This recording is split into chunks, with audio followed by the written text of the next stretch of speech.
Well, good morning, everybody. How y'all doing today? I hope things are going well for y'all. Good morning, Cindy. Good morning, Laka. Good morning, Lightning Cloud Draws over on the YouTube side.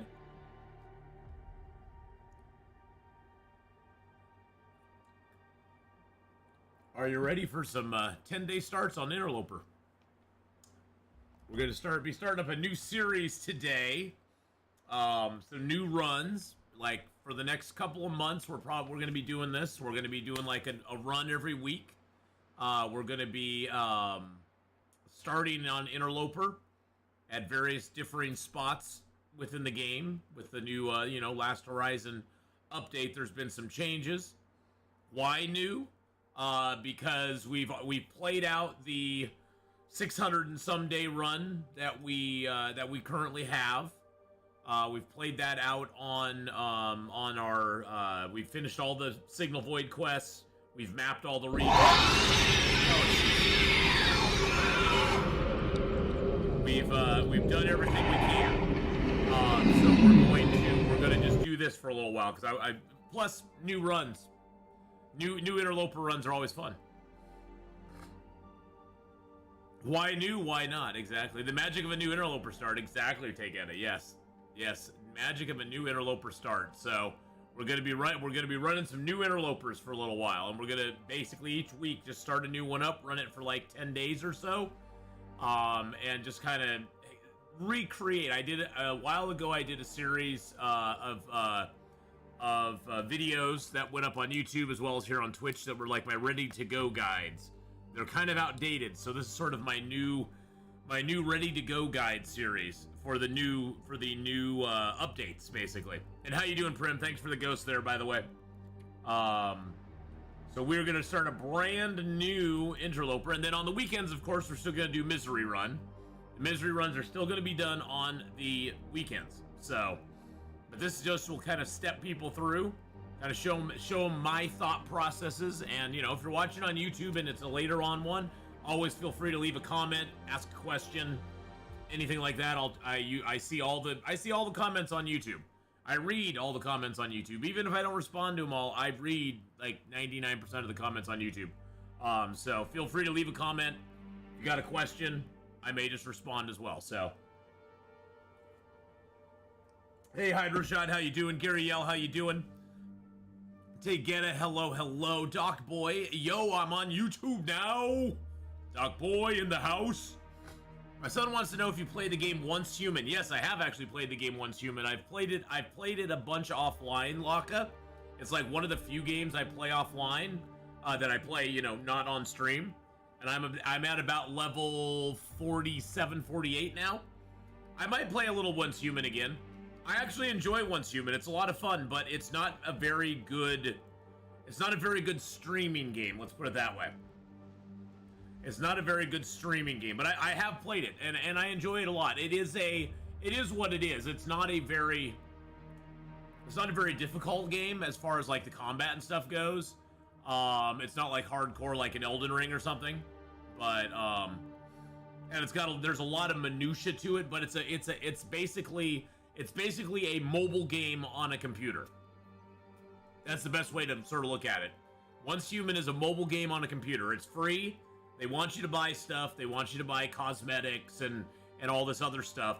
And that's how they make their money on it. But the biggest problem I have with Once Human is that every 6 weeks they're going to wipe the game. And you're going to lose everything except like your basic. There's going to be a few things you keep, but everything else is just gone. You're going to have to restart from scratch. Which I get, but I don't like. I wish there was an auto walk in 7 days. My thumb has a blister. I bet it does. It's like in Subnautica, that first dive with only a water bottle, a dry food block, and a fire extinguisher. I know. Me for Florida. Hello. So we are going to be getting on an Interloper, boys and girls, right after we get this fancy dingo in here for 32 months. New run, high distance dingo. Oh yeah. But yeah, the main reason I'm doing these is that I have a lot of people who are like, how do I survive in Desolation Point?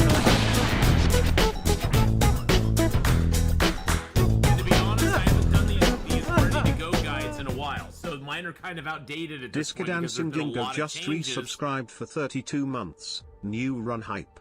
New run hype. There's been a lot of changes in the last year, not only with the new Last Horizon update, but also with their reshuffling of loot. And so that's going to be kind of important to do. Also, how's your day today? My day is awesome today, and Nora with a 25 month. Hey, Nora, how is Wolfish One doing? I haven't asked lately how Wolfish One is doing. I hope Wolfish One's doing okay. I know you guys are going through some stuff there with your mom. I know you were going through some stuff with your mom there. Your mom, I believe, passing, but Iona just resubscribed for 25 months. Nice. It's Tuesday. Thank you, thank you for the music thing. The mic level's low. Let me turn it up a little bit. Then is that a little bit better? I can adjust. So is that a little bit better? Awesome. You seem down. You seem bit down. A bit down. I'm not a bit down. Is that a little bit better? No, don't worry about it, Charles. Volume levels, sometimes my thing gets bumped, and so is that better there though? I hope. All right. So, and I need to just project. Well, I did just wake up too.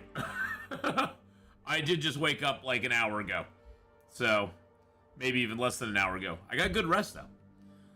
So we're gonna do a mail because I usually do that. Oh, we actually have the Celestial Navigator one. Huh. And we also have this one here. You're immune from cabin fever and research actions are 20% faster. And we walk faster on clear nights and during aurora. So I'm not taking those. I'm going to take my standard 2. The Snow Walker. Our stamina bar recharges 20% faster. There we go. And we also will take our Cold Fusion. The permanent 2 degrees air temperature is awesome. Hey, Farmer Marks, how you doing? The only one we don't have, of course, is killing the cougar, because the cougar's not in here right now. We are going to leave scurvy on. We're just going to call this one new Interloper start for right now. And then we'll see where we spawn. We're going to take... The first spawn is a freebie. We can go anywhere we want. We're never going to do 2 of these in the same place, though. Or the same zone, I should say. So each time we start one of these, it's going to be in a different zone. I'll be trying to watch the stream as usual. He knelt among the shadows and felt his isolation bitterly. They were savages, it was true, but they were human. All right, at night in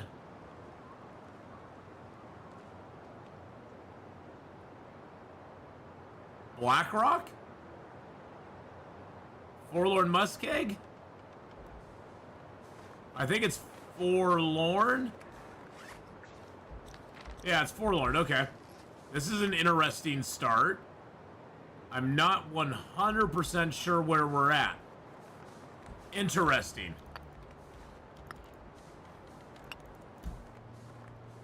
Yeah, this is a new spawn spot from what I've seen before.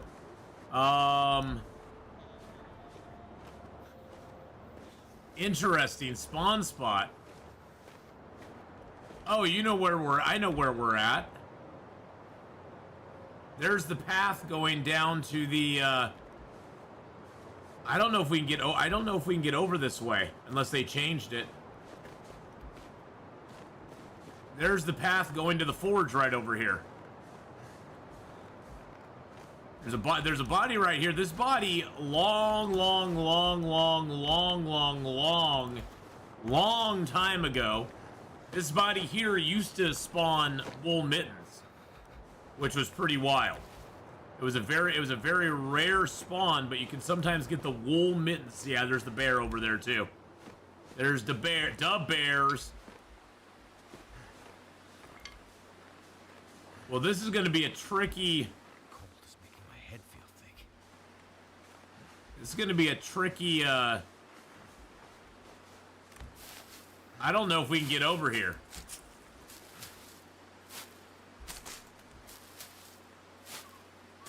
I don't know if we can go across the water here or not.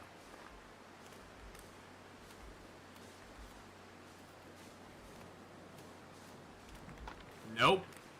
That is weak ice right there. Die if I don't warm up soon. I don't know if we can run it or not. That's the thing. You want to try it? I mean, we could try it. That is a long ways to run, though.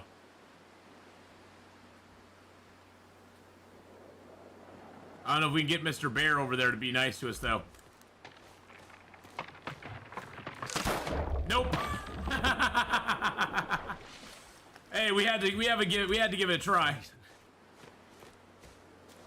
We had to give it a try. I'll you know, Phobic, I will figure it out. I will figure it out. Thank you for the response, though. I appreciate that.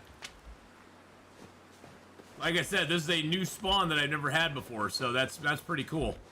I like it.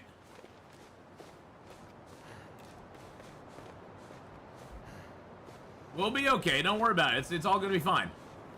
Everything's gonna be okay. We need it. We need a nice little bath in the morning.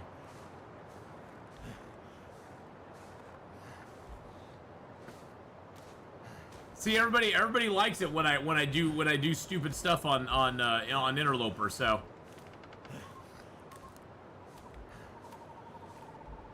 it's now a clean run. Yeah, exactly. Frostbites are gonna be a problem. It'll be okay. We'll be fine.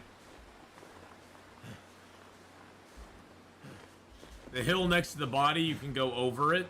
Oh, really? Oh, the hill up there. Well, you can go straight up it?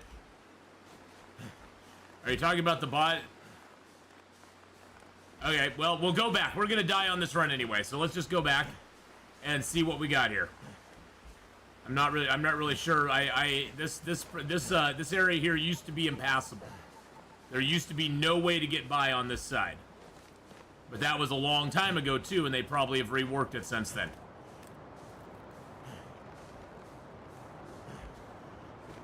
So yeah, this area here, you used to be able to go a certain distance, and then it would just let you fall into. All right, we'll just go forward, yeah, because this used to be an impassable area eons ago, but that was a long time ago. Are you talking about up here? You're talking up there? No, okay.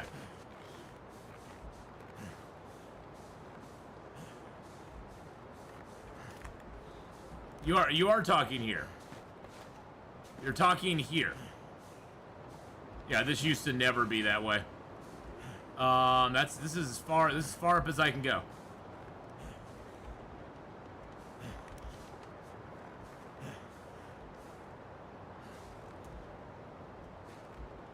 This is as far up as I can go. I don't see what rock you're talking about. Okay, I got up a little bit higher. Okay, so I can climb up on this rock here, you say. This doesn't get me up anywhere.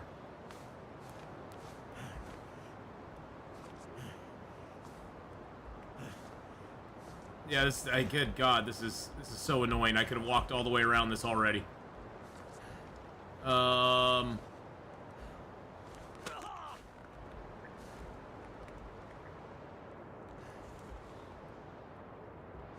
All right, we're gonna hug the wall. Yeah, that's not good.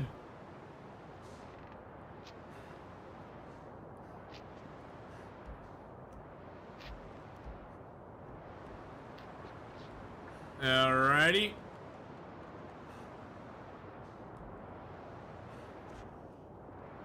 This is a weird way to go, but hey, it works, I guess.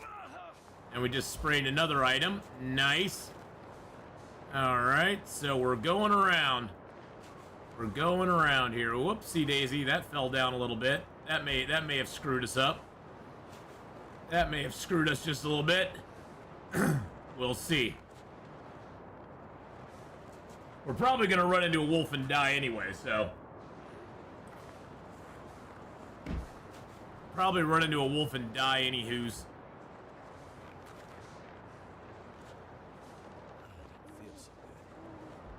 Yeah, you don't look so good either, bud. That's the third spray now. That's the third spray now, bud. And you've got full-blown hypothermia and a couple frostbites coming on.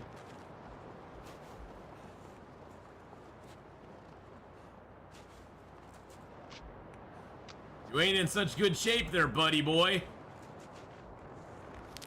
Hey, we'll pick some mushrooms, though. That'll make us feel better.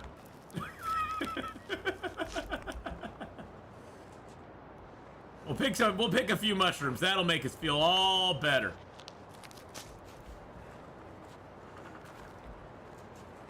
Well, we got up here, so, you know, that's all that matters. I already fell in the water, Beastie. You missed it. Why weren't you here? That's not my fault. You weren't here. We already fell in the water. The water is already our friend. I don't feel so good. You don't look so good either, man. You don't look so good. You don't feel so good. Things are bad for you. There's not going to be any matches here for us to glom onto, and we got all these frozen clothing items on us. Funny, our shirt didn't get wet. You were here. Oh, you were here, but you just want me to do it again. I see. I see. Well, see, today I'm showing you what not to do on a run.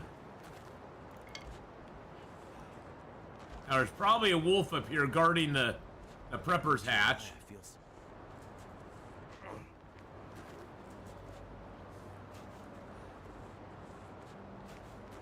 Well, it's a new run for the moment. We're probably gonna die.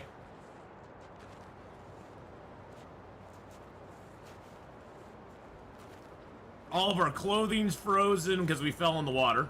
We have hypothermia now. It's gonna be very interesting.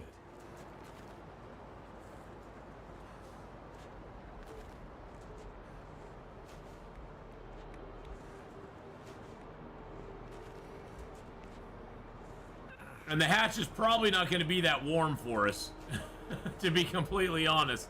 The hatch is probably going to be cold too. There is a bed in the hatch. I mean, there is that at least. So we'll see what happens. But I did do it, Phobic. We now know the way.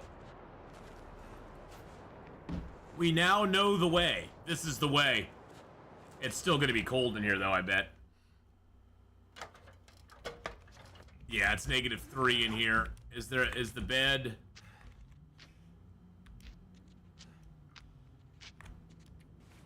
It's +3. Let's see if it warmed us up. Yes, it does. It is warm for us. I'd lay down right here if I thought I'd ever wake up again.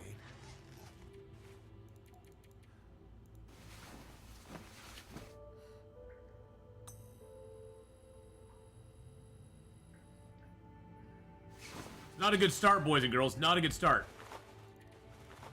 Yeah, our clothing's still frozen. And we're almost out of water now.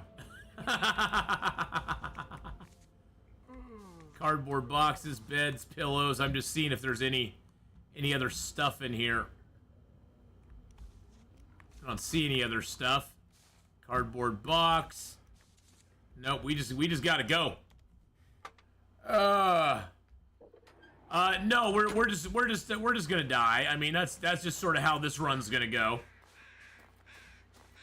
We started in Forlorn, Muskeg.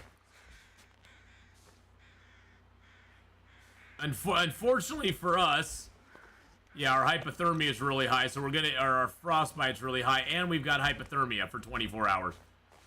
So things aren't going super good for us right now.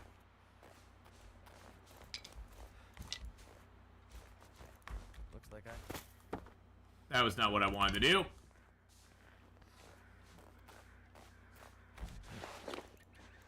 Now our stuff's still frozen, so that's always fun.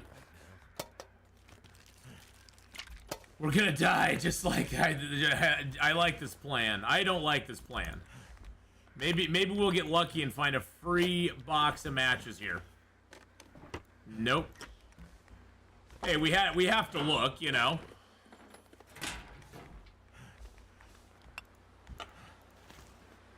Okay, put you away. There we go. A gut. I found a gut. The game was like, here, have a gut. But I don't want a gut. But I don't want a gut, game. I just want some matches. You got some matches in here? You got it. The game's just trolling me now. The game's like, no, I have no matches, but I'll give you a book on how to cook. Close my eye. No matches, though. No matches for you, sir. Hey, you know what we will have? We'll have some dog food. That's always yummy. Let's see if we got some salvation out here from the safe. We can open the safe up back here.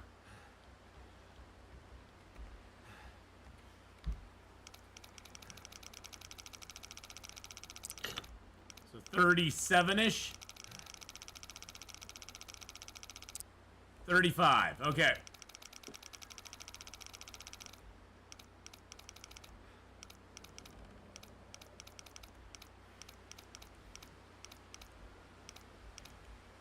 Really? 35, 36, and then about 50. Wow, what a combo. Yeah, we're at Forlorn.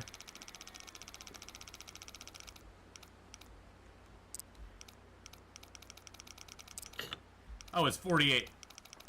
Yeah, the matches no longer spawn here, so it kind of sucks. But hey, you know, that is what it is. That's part of the fun of this, is trying to find out where these new matches are. And so far, I don't think there's matches in this zone. All right, yeah, we're probably gonna die on this run, boys and girls. We are very close. I think we'll probably throw ourselves to the mercy of the wolves, and we'll just start a new one. So, yeah, falling in the ice didn't help. I was thinking, well, we can maybe make it over here. But no, we couldn't make it over there. Yeah, the tower, the high blind, yeah. Sometimes they're there. I haven't found them there all the time. They can spawn at the hunting blind, yeah. They can spawn at the hunting blind. This run's probably going down in the history books though. I'm so thirsty I can't think straight. See, now we're already at 10%.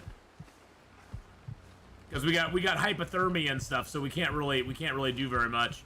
Yeah, I think we're just gonna go ahead and Minecraft ourselves here. Hello, and we'll get a new start. Hey, this is a great exhibit of what not to do. Oh, we drowned after cracking. You know, we should try out the cheat death. Let's try out cheat death. We've never done it before. Let's try it out. Achievements. Progress for achievements that require completion within a single game will be reset. Cheating death will weaken you temporarily, diminishing your condition and stamina recovery. Your old pack is still in the world. Find it to recover what's left of your items. You will choose between a painful short-term penalty or more forgiving one, but permanent one. You'll have to choose between the risk of a spawn close to where you died or a safe but distant one. Short-term penalty. Permanent penalty. Max condition reduced by 25% permanently. Max condition reduced by 50% for 30 days. Close risky respawn. Far safe respawn. Let's do the close risky respawn.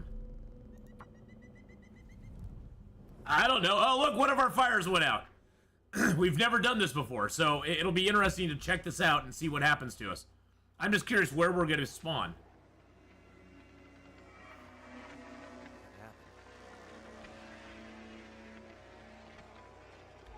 Why is it black and white?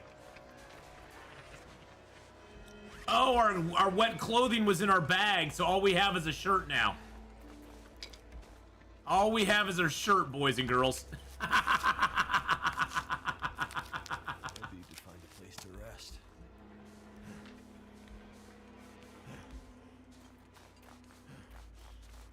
That is hilarious. What is up with the black and white screen?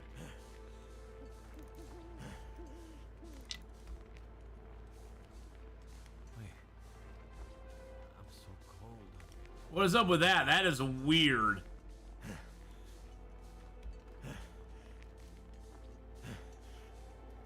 I'm not liking that at all. That's just strange.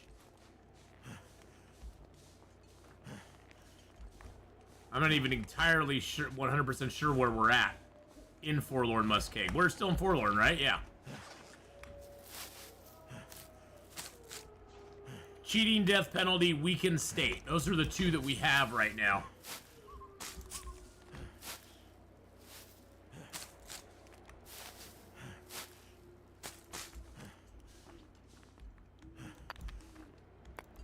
Well, this is interesting having this penalty on us. I'm not entirely sure how I feel about it. But we've never tried this. Yeah, I've never done it before. We're doing this for the sciences.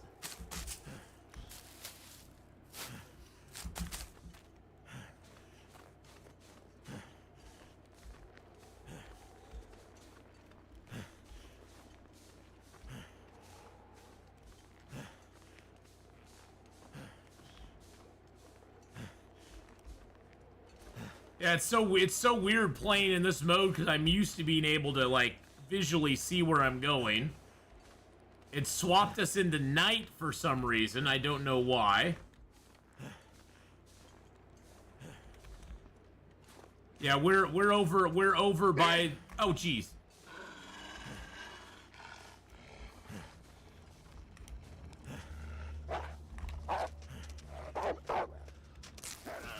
Yeah, we're over by the tunnel to yeah, we're just gonna end the game.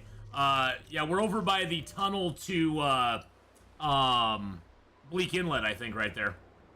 But it was hard to see in the dark. Alright, so we're gonna start a new Interloper. We're gonna take our similar two stats, our snow walking and our cold fusion. Those are my two favorite ones. We will leave that on.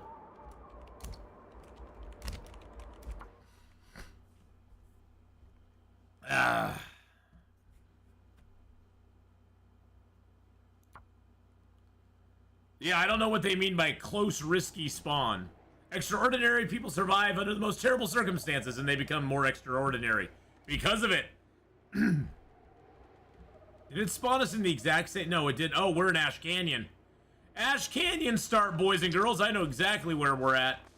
We got ourselves an Ash Canyon start. This is a wonderful start. For those of you who don't know, Ash Canyon is one of the greatest places you could ever spawn. And this one we'll take seriously. This one we'll take seriously. No, there's no ice to fall in Ash Canyon. This is one of the couple spawn points. It's right below this rope here. And if you go up this, we're gonna go up the rope. What you want to do is you want to go up this rope. Why do I like starting here? It just gives you so much stuff that you can get. You can get the backpack really early. You can get a pair of combat pants, a thin wool sweater. You get 3 to 5 boxes of guaranteed matches in this zone. It's amazing. It's amazing. And then see, that rope there brings us right up here to this lake that has the climber's cave on it, and a lot of cattails, and some ptarmigans as well, but we don't have anything. I tried to get to bag and run away directly. Isn't here really cold? It's pretty cold, but there's a lot of places to sleep and stuff in this zone. So your main, and once you get up into this area, the zone has 2 areas. It has an area that has a ton of wolves, and an area that has like no wolves at all. We're actually up in an area right now that has 0 wolves. I'm trying to find my way to the lake. It's in the dark though, so the dark is always a pain in the ass to walk through. Is there a bedroll in the zone? No. We have to raw dog it all the way through the zone.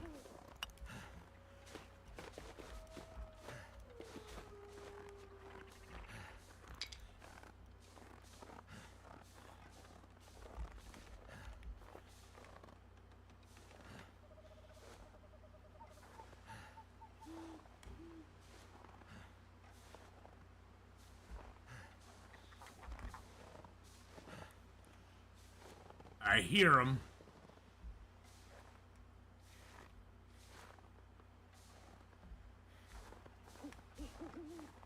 There they are.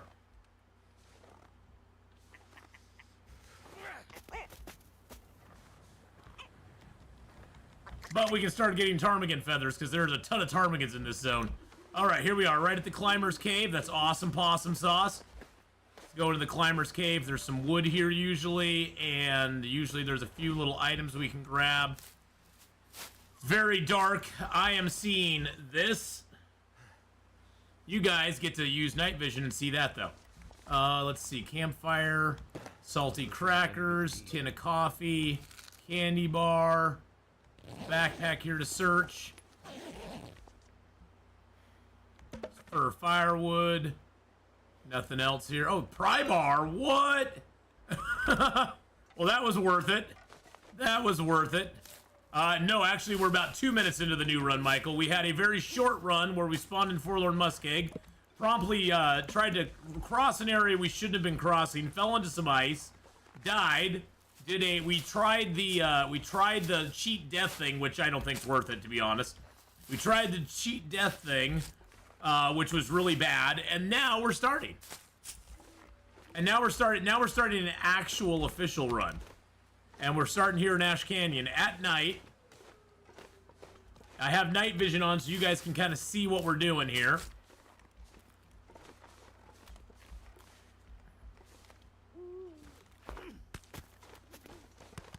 Damn it. Didn't see the snowbank in the dark. Snowbanks in the dark. One step away from you. So what we gotta do is we just gotta work our way around this direction. We'll be right above the angler's den. Gonna grab a few more stones here. And then we can just go down in the angler's den and rest until... Well, it's a few hours till morning, so...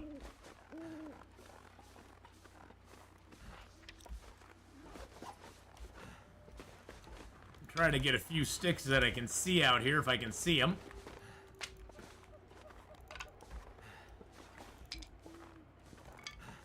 Is there some mushrooms here? Yes, there are. Nice. But how you doing, everybody? How's it going? Welcome in, Michael. Welcome in, DSP.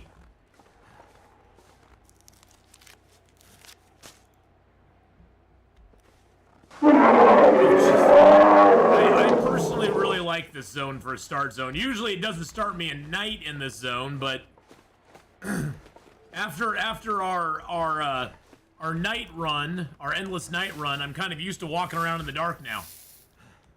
That made me a little more comfortable walking around in the dark, which is nice. Alright. So you just go through this little gap here. And down here you have to kind of skinny down a little area. This is a one-way shot down here. Now there is a broken lantern here, but you cannot interact with it. So I've had people before on video say, you missed a lantern up there, and it's like, well, not really. The lantern up there is not accessible for what we're doing. Yeah, you can just kind of go down here, and then that little island right in front of us has the angler's den on it. Grab a couple cattails here. We're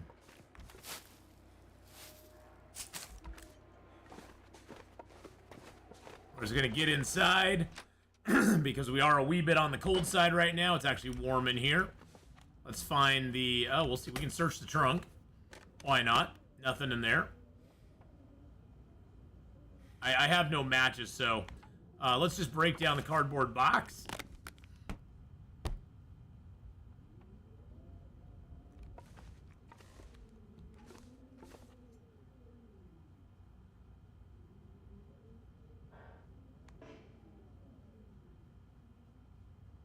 There's the bed.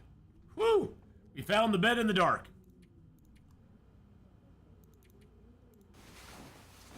Sleep for a few hours. Hopefully it'll be a little light when we get up, so we can actually look around in here. All right, there we go. Woo! Frostbite healed. Everything's healed. Nice. We got ourselves some driving gloves. Perfect. That gets our hands covered. There's a box of matches here. There's usually a box of matches over here somewhere. There's a pot for us. Nice. But hey, we got one box of matches. There's a toolkit. We've got a couple pieces of wood. We've got a piece of leather. 2 arrowheads out of there, as usual. There's another box of matches for us. And there's a book to burn, a couple cans of food, a little survival note, can of cooking oil, and then we got a bunch of wood in here that we can break down. Let's see, anything else for us? Like, I need anything else. What a great start. I'll show you everything we've got just in the first day that we've been alive. We got all this stuff. All this stuff here. And we do need to get him harvested up as well. But yeah, we got all this stuff. We got 2 boxes of matches. We got a tin of coffee, a thing of crackers. We got a toolkit, a book to burn. We got some wood. We got a pry bar, a couple cans of dog food, a couple arrowheads, a few cattail heads. Oh man, that's awesome. All right, let's start a fire and get some water going. That is your first goal. You always have to start a fire. Your first fire, you always have to start with a match, unless you're lucky and you find a torch. So the matches can sometimes be kind of difficult to start a fire with, but like if you can start it with a book like we're doing, that gives you a 80% chance to get the fire started. Not 100, but it gives you a very good chance to start it. Does flare gun spawns in Interloper near Angler's Den? I don't know if there is or not, to be honest. Okay, we're gonna burn that frontier guide. We're gonna throw let's throw the reclaimed on there and a fur firewood on there. Get down our pot. I don't think I have anything I can cook in it. Nope. We're gonna just go ahead and get some water going, because we do need some water. Funny how I've managed to live 12 days in Desolation Point by just beachcombing. Yeah, the beachcombing is way overpowered in Desolation Point right now. Way overpowered. Yeah, and you've got the technical backpack, the crampons, and we have combat pants and a thin wool sweater pretty much guaranteed in this zone as well. 27 minutes till melted. All right, let's go ahead and harvest up a couple of feathers here. An hour and 20 minutes? Okay. It's a long freaking time. And we're thirsty this whole time, too.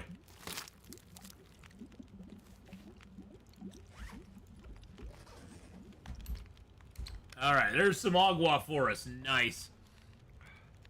So this is usually the first step I always take, is just get down here and get ready. Now, there's no cloth in here that I know of. No.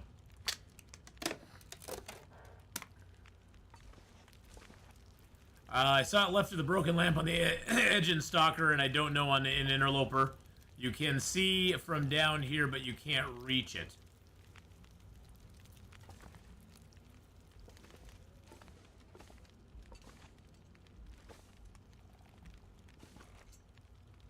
Oh, from the broken lantern up there? Yeah, I don't think it spawns on Interloper. I would have heard about it if it spawned on Interloper at this point. How much fire we got left? 28 minutes. Yeah, let's throw some sticks on there. And then we're gonna take some torches.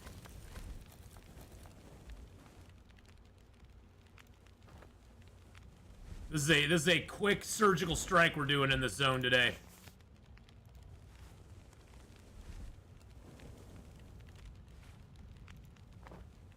Did you get the memento flares? In Ash Canyon? There's the memento fish. There's fish out here that are memento. This right here. There's that fish box right there. Is that what you're talking about? Are we doing the loot everything and leave the zone right away? Pretty much, yeah. Yeah, so the plan here, boys and girls, once we get a run going, is to do this run for a week. Do this run for this week. And then we're going to be... Oh, it's Beastie. Oh, Beastie, yes. Oh, that was for Beastie. Okay, I was like, the memento flares. And it's funny, when you said that, Ari, I was thinking in my head, I'm not in Desolation Point. But I see now, that was for Beastie, who is in Desolation Point.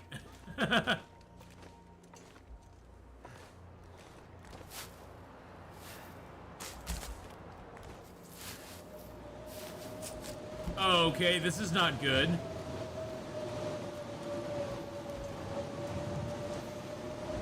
I think we're not going to wait this out, but we are going to let it go for a few seconds. We're going to get inside the hut here and finish off the bird. I don't mind traveling in a storm, but right now the wolves probably have my scent, and I don't want them to. And our fire's still going, so that's always good. Let's go ahead and break down a few things here.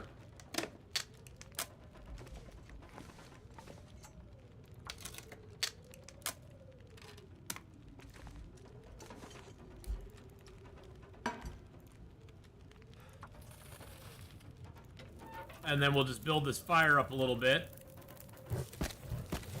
There we go. What are the plans? So what my plan is when I spawn here is we grab the stuff at the climber's cave, which we did. We're now going to head up to the waterfall, go behind the waterfall and up to the cave, go around to the miners' camp, and then we're going to go ahead and then we're going to go ahead and loot that area, go over to the I think it's the Homesteader's Respite area, and get the stuff there, because there's all sorts of good stuff there as well. We might have to eat the box of let's eat the candy bar. We aren't going to be able to start a fire or have a torch lit out there, but I am going to go ahead and get a couple cups of coffee ready. Let's eat some of these cattails real quick. That's one thing we're kind of low on is food at the moment, but we should be okay. We got to get past the bear. Yep, the bear is in our way, but that's okay. If we do this right, we can go here in just a minute. Oh, it sounds like the storm might be passing. Let's go ahead and light our torch. Take a nice drink of water. If it's not passed, that's fine. I'm not too worried about it. Oh, there we go. Yep, it passed. Beautiful. That actually worked. That actually worked out really good for us. So we're going to go grab the cattails over here. And we're going to head up behind the waterfall. Now, there is wolves up there, which is pretty scary stuff. I'm going to grab these cattails here, too. Hey, moving target. What's up, man? But yeah, our short-term plan is to head up to the mining camp. Long-term plan, we'll see where we go. I mean, long-term plan, we're going to eventually get up there and grab ourselves the, old backpack and crampons, and then we're going to attempt a summit run with no bedroll, which shouldn't be too bad to do. Shouldn't be too bad to do. I gotta remember to grab some of the cattail heads too, because we need tinder. I don't need all of them though. Grab some more sticks as well for fires. Now the one really tricky area is the one we have coming up. The one we have coming up has like usually 4 to 5 wolves in it. Soyan, how you doing? So this next area up here is going to be the really tricky part, where we're going to have to be real careful.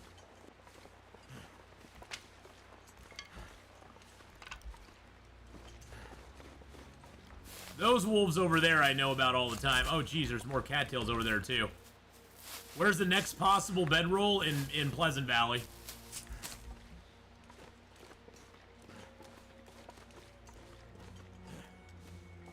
Pleasant Valley is our closest bedroll spawn.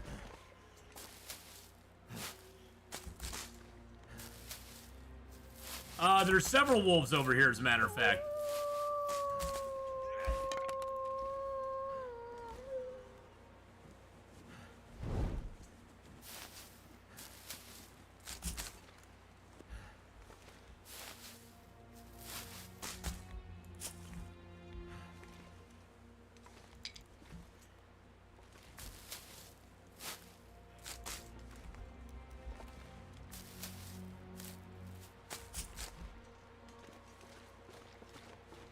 Several wolves that we're going to try to get away from as fast as we possibly can. I would rather not attract their attention if we can. By the way, if you're ever here and you're starting to get cabin fever, you can always come to this beautiful little barrel over here, build yourself a snow shelter, start a fire in this barrel, which just happens to be sitting out here in the middle of nowhere. Always has that can of tomato soup by it as well. And you can just chill out there in the snow and enjoy yourself for a while. No harm, no foul. No party foul.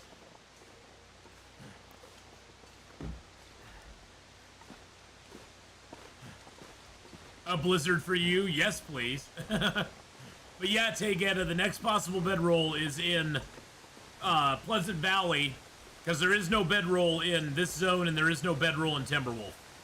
I've looked for years and I've never ever found one. And if anybody knows of one that spawns in those places, leave it in the comments below, because I would love to find a bedroll in either of those zones.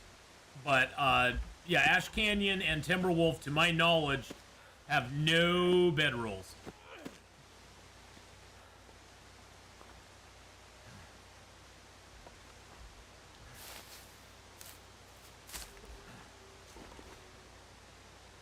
I had a pretty a big party foul last night. What were you up to, Ari? Plus, you notice how we actually have only one arrow down temps? That's because we're traveling in the evening.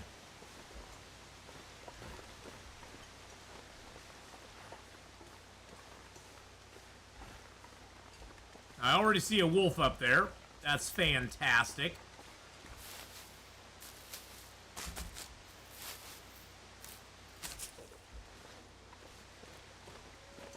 And there's another one up top, too.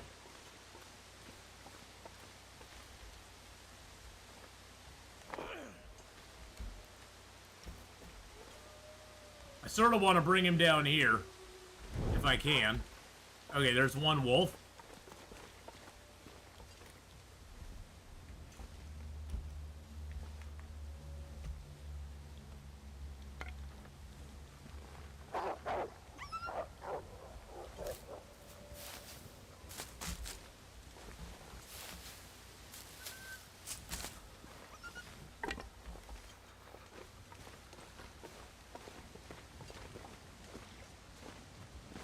I usually come up this little ridge here, come across, because it gives us a better... Have I seen the bedroll in the pipe behind Carter? Oh, yeah.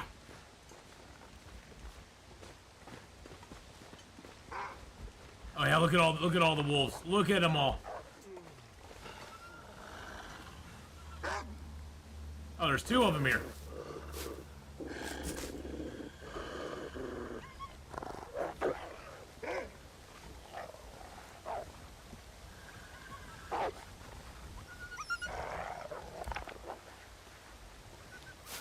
Wow.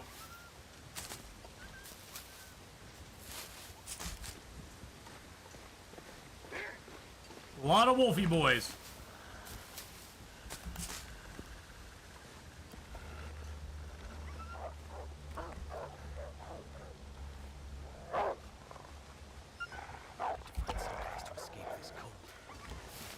Lots of wolves. Good God, man, that's a lot of wolves. There's one right ahead of us, too.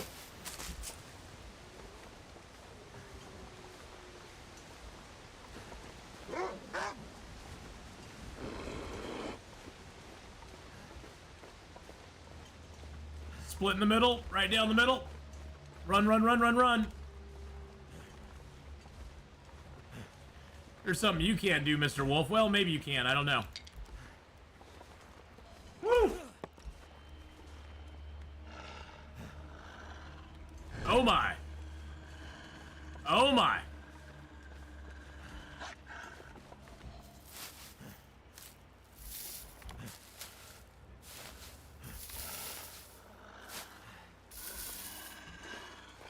And into the cave we go. Woo! Woo! Now if I only had a way of killing him, well, the problem with that, here's the problem with that, is if I had a way of killing him, it would be fine, but if I had a way of killing them, then I couldn't eat them, though. Because they'd be poison to me at this stage. Alright. I don't know if this works still or not. Well, it still works. Look at that.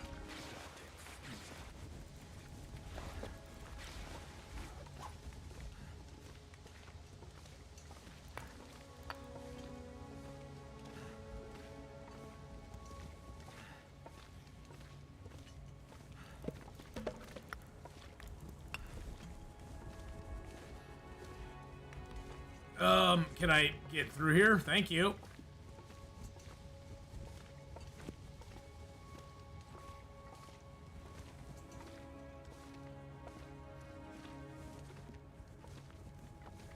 Woo!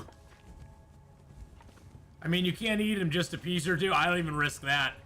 I pretty much, Chris, I don't eat any predator meat before I get level 5 cooking. Period. I don't find it necessary. There's plenty of food in the world, so I just don't find it necessary to do that before level 5 cooking. It's just, there's just too much risk involved, especially on Interloper. If it was any other level, I wouldn't mind, but Interloper is just such a harsh penalty on Interloper, that 20 days of intestinal parasites, and it always seems that I only have a 1% chance, but that always is like 90% of the time I get food poisoning from it. So yeah, it's always like that 1% chance turns into 90% of the time I get it, which just kind of sucks.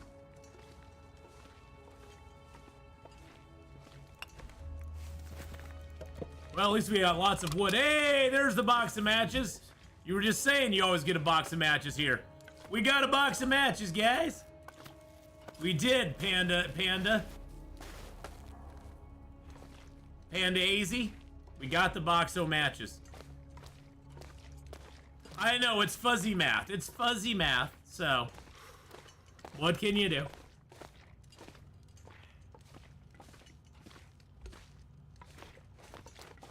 Hey, buddy, you got anything for me? You got nothing for me, huh? He's like, I got nothing, honey. Like, gosh dang it. You're supposed to have stuff for me. Let's grab some more rocks for the bear. Why is there never a wolf when you need one to kill a deer for you? I know, beastie. It's like those darn wolves, it's almost like they're out for themselves, you know? They aren't looking out for you, they're looking out for themselves. They're just rude. It's just absolute rudeness.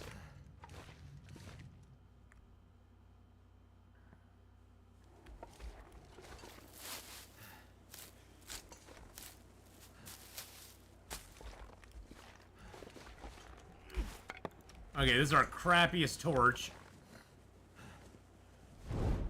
I think I should probably stop and make a fire here at some point. Let's find a place that's a little more protected, like right here. Actually, you know what? Let's just run down here and see where the bear's at. I've got a little bit of oil now, so I think I have enough oil to do a fire and get a little boost from it. I don't see the bear over there on that area going down. It all depends on where the bear's at right now. I don't really want to get a fire to warm up. I just want to get it. Well, we might make a fire to warm up as well if we have to wait for the bear to get out of our way.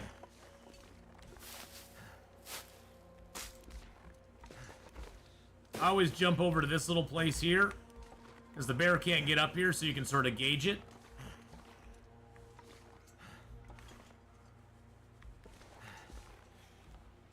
Ow! That was not what I was wanting to do.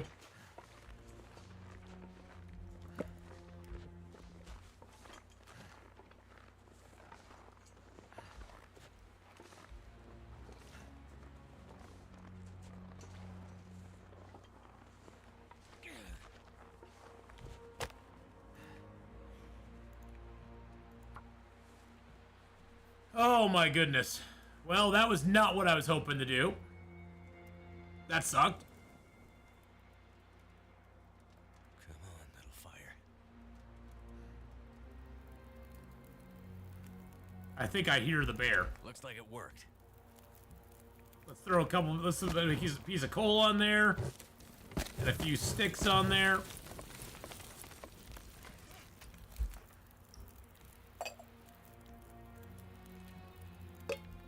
We got a little bit of water, so let's cook up these other 2 coffees real quick.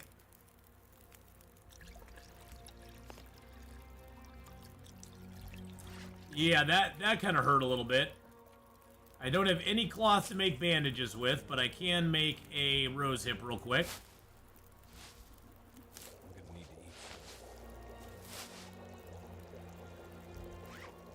Let's go ahead and eat our crackers down.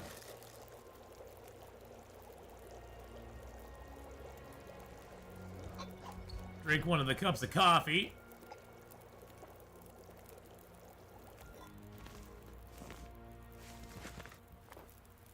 Grab a few new torches. It's gonna be a slow walk. But the main reason I haven't left Distillation Point is because I'm waiting to unlock Cold Fusion. There you go. There you go.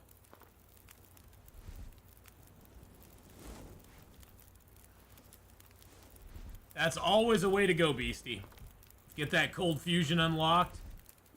You can go camp out in the church for a long time. I think the church counts for Cold Fusion.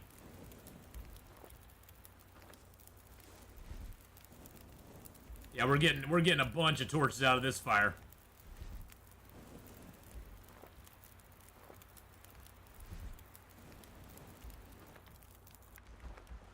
I am doing some 10-day starts in Interloper Beetlebee. We already had a unsuccessful one in Forlorn Muskeg that showed people what not to do.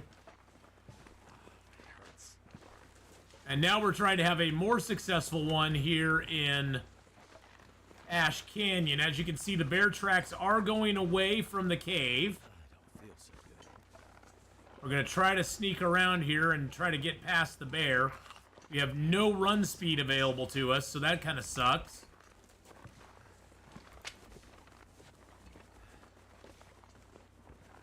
Gonna hug the wall here and hope that the bear doesn't see us. We'll crouch down here.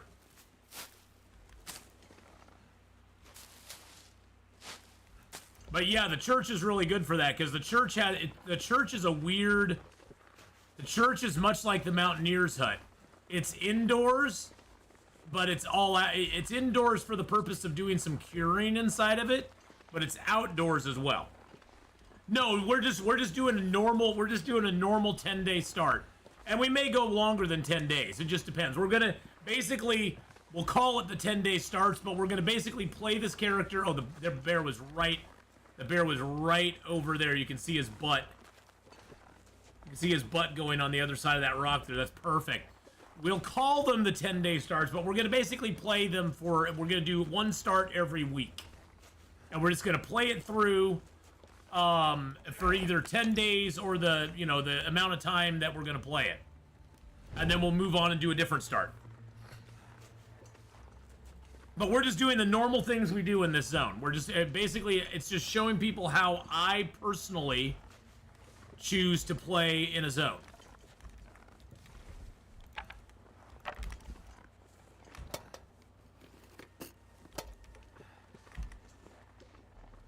There's the candy bar, nice. There's a burn barrel there if you want to start a fire.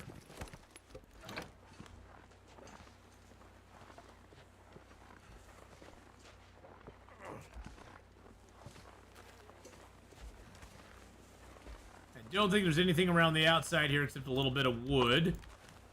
There is also the scrawled message and the key. That goes into the lockbox at Angler's Den. So there we go. And now we're in here. Ooh, free cup of coffee. Another mining log page. Ooh, some murder fish at 87%. Heck yeah, we're chowing those down right now. Murder fish, murder fish, murder fish. Yay. Oh, and another can of peaches. Beautiful. Fishies. We'll grab these books to burn. A free bandage, yay! And we got a curtain here, we got a curtain there. All right, let's put out the torch. There we go. Woo! We made it, boys and girls. We made it. That's the most important thing. Well, any fish that's over 75% you won't get food poisoning from. It's the ones that are below 75% that you got to worry about. 87% you actually won't get food poisoning from. That's why any fish you find like that are in high condition, you just want to choke them down as fast as you can. Because the chance of food poisoning from them is basically zero. I actually have eaten 74%, 74% meat and sardines before and gotten food poisoning from them. So it does happen. It does actually happen. Oh, I always go for the well-fed bonus. Well-fed bonus on every run I have is one of the most important things to get. By day 3, I want well-fed, and I never, ever want to lose well-fed again. All right, so we got a little bit of energy left, so we're going to prepare up the rest of these rose hips. This is a great new plan. I can go to school on your starts in the zones I don't know. Exactly. Well, we're going to do a start here. We're going to do a start in Hush River Valley, Pleasant Valley, Timberwolf Mountain, Forlorn Muskeg, Milton. I think there's a start in Milton. Is there a start in Milton? No, I think there's no start in Milton. There is a Blackrock start as well. And I think there are some new starts as well in some of the new zones. I don't know if I'm going to do those ones or not. But, yeah. So we're going to be running a whole series. Like, for probably the next couple months, we'll be doing these series. We'll be doing a series of these where we just start, we play it for a week, and then we call it good. And I'm going to make another couple bandages. We're getting all of our... So you can do all this stuff in the dark, so this is a great time to do it. And then we're going to get our water going. A Blackrock start's called a reset. You can do... Blackrock starts can turn out really good if you can get out of there. Usually for me, Chris, the Blackrock start is you loot a few things and you get the hell out of the zone. You just get out of there. Alrighty. Woo, let's go, baby.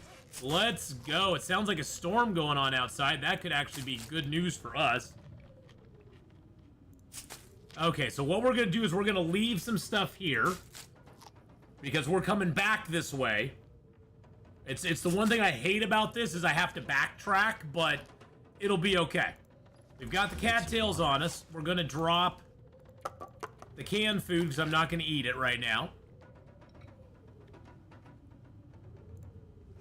So yeah, these will be going up on YouTube. They'll be up there for everybody to watch. These will also be up on the YouTube side.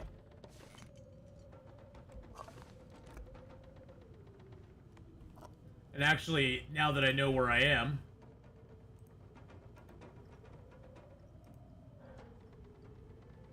"10-day starts."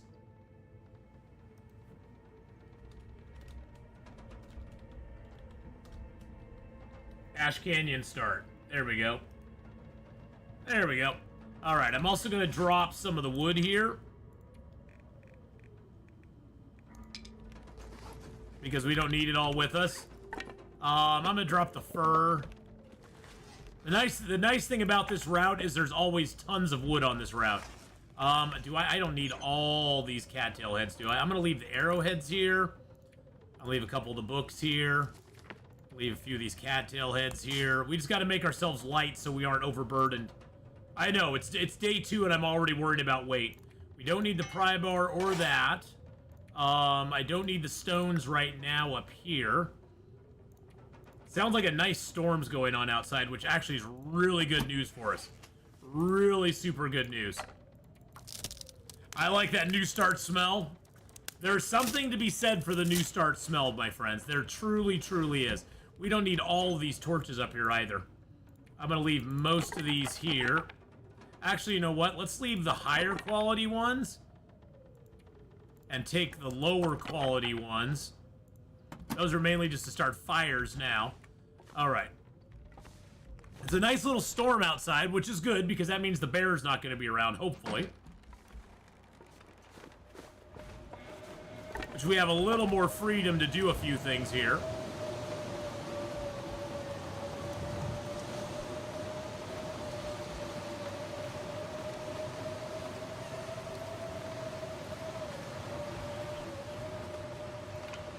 Oh, you know what we should do? Let's go to the Foreman's Retreat first. Because the Foreman's Retreat can sometimes have good boots in it. Let's go up to the Foreman's Retreat first. There's also a ptarmigan spawn right by Foreman's Retreat. So when the weather clears, we could get some ptarmigans there on our way back. Which would be super duper nice. There's also a place right here you can build a fire and sleep if you want to. I mean, if you wanted to. Damn it, look at these 3 birds just sitting here taunting me. That's gonna be a constant theme on this run. Is until we get a hacksaw, all this birches and maple are just gonna be taunting me. This zone has so much birch and maple. That's the one downside to spawning here is I don't think I've ever got a hacksaw in this zone. And that birch and maple just haunts my dreams. There's some taters for food, some flour, some salt. There's the ranger stew, baby. Let's warm up a little bit. Let's take some more cloth.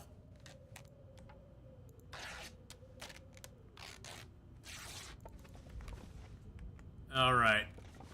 There's a skillet behind there, too. Hey, some more murder fish. These are only at 25%, though, so we'll not risk those. Seeing if there's anything else back there I can grab. No, I don't see anything. There, oh, just leather shoes. Sometimes there'll be boots here. That's why I was like, we should probably try it and see. There's a whetstone inside that crate. I'm gonna take this crate here real quick. Get the whetstone.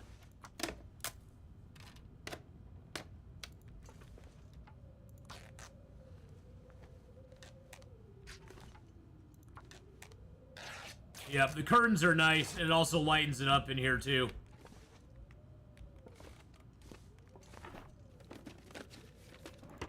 At least it feels like it does to me, anyway. That's an old... I saw that, I was like, did we get a bedroll? No. That's an old bedroll. That doesn't count. That doesn't count. Doesn't count as a bedroll, unfortunately.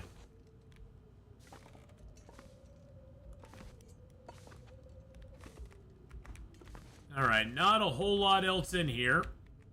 But that's okay.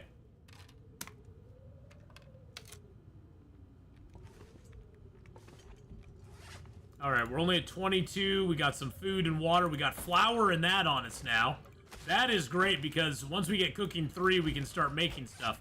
We can make bannock right now. So if we get in a pinch, we can make the bannock right away, which is kind of nice. And we do have salt now, so we could make broth if we wanted to, and then the stews we could make if we had more meat and broth. So we can make those right away. We can't make the ranger stew because that's a level 4, but we could make bannock if we really wanted to do it. Hey, King Boo, how you doing? I walked by flour in the grocery store, about jumped out of my skin with excitement. Then oh, real life. It's in real life. Oh, boo. Yeah, I know. I know. It makes you sad, doesn't it? Sounds like the storm's passed. That's actually kind of nice.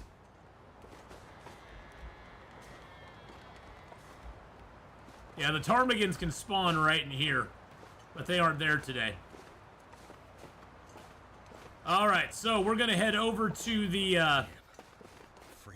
Actually, you know, we probably should sleep and get completely rested up before we do this. Let's go back down to the mining camp and just sleep real quick, because we have a rope climb that we have to do.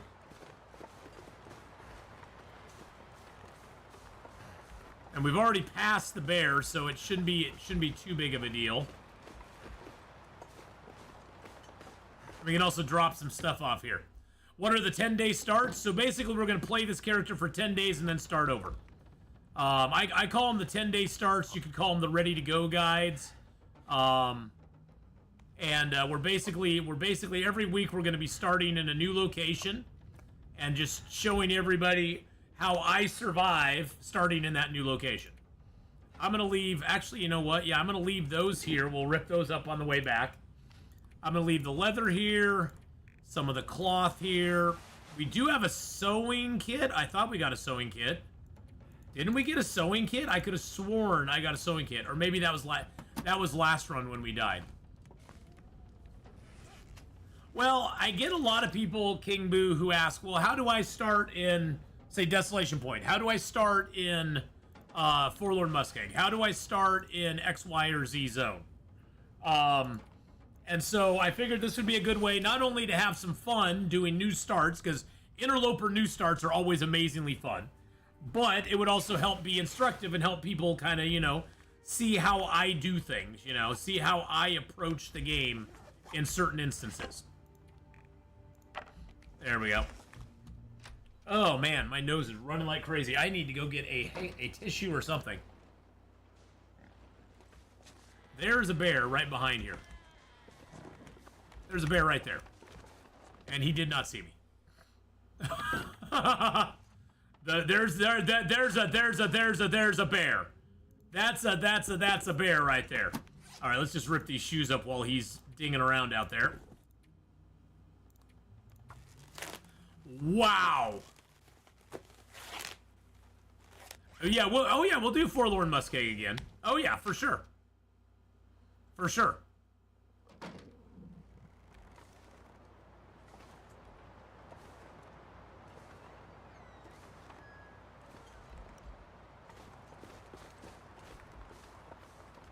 All right, bear be gone.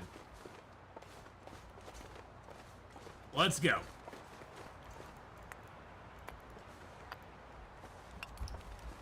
All right, that gives us some rocks for ptarmigans as well as rabbits, because we're going to need to get a couple of those just for some food, hides, and the rest of the good stuff. So yes, we're going to be doing a new start. Pretty much, we're going to be trying to hit every zone that you can spawn in by the time this is done. So over the next couple of months, we're going to be doing new spawns in every single zone. So, you know, we're going to be doing them in Desolation Point. We're going to be doing them in Timberwolf Mountain, Pleasant Valley, Black Rock, Forlorn Muskeg, Hush River Valley. I think there's even a new start in some of the new zones in like the Forsaken Airfield or in Zone of Contamination. I'm not really sure on those how I would handle those. Those seem to me like get the hell out of there type zones, but that's just me. But we'll give it a shot and see what we can do. And there is going to be a little bit of re-rolling, and as we get further into the series, I'm probably going to set up runs beforehand, and basically, like offline, I'll just re-roll until I get a start in a zone that we want to go with, and then when we start broadcasting, we'll just load into that zone on day one. It's not like I'm going to play anything, I'm just going to make sure we're in the right zone. That way, we don't spend 20 minutes going up, we gotta restart, you know, that way it'll just be kind of ready for us just to get going right off the bat. In the beginning, it's not going to be hard because right now we only have Ash Canyon as a zone that we've started in. So, so it's not going to be hard to get a different zone right away. But as we get through the series, it will get more difficult to get that new zone that we haven't spawned in yet. And so we'll have to try a little bit harder. And so I'll probably, like I said, I'll probably do that offline where I'll just re-roll until I get a zone that we want to be in. And then we'll just start in that zone. You know, we'll go, hey, this is the Timberwolf Mountain one. Watch, the next 5 starts will be in Ash Canyon. Yeah, probably. And there's a maple. That maple is very common. That maple right there, if you ever come to this zone later on, there is so much maple and birch in this zone.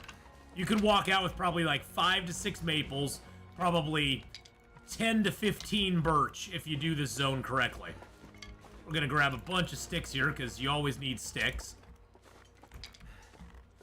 Yeah, this maple here is a very common spawn between the miners' camp and the place that we're going. This is a very common spawn. Unfortunately, Panda, the custom Interloper is not a good Interloper to play on. It doesn't have the same rules as a regular Interloper does. As far as like the intestinal parasites don't last as long. There's a few other things. Some of the loot is different sometimes. Custom interlopers are a tricky thing. You'd think it'd just be an interloper where you can choose a new zone, but there's actually several things that are different in a custom interloper from a regular interloper. So I'd rather just re-roll offline, and you know, I can just go through starts. You know, I can just be like, nope, this is Ash Canyon. We're gonna you know, get rid of this character. We're gonna move on until we get to Timberwolf Mountain or whatever. And then you know, and like I said, we are gonna have to do that for a while. Probably like the next 4 starts, we'll just roll a start and see where we are. And unless it's Ash Canyon, we'll be like, well, we're good to go. But after we get 4 or 5 or 6 zones under our belt, it's going to get harder to get the different zone.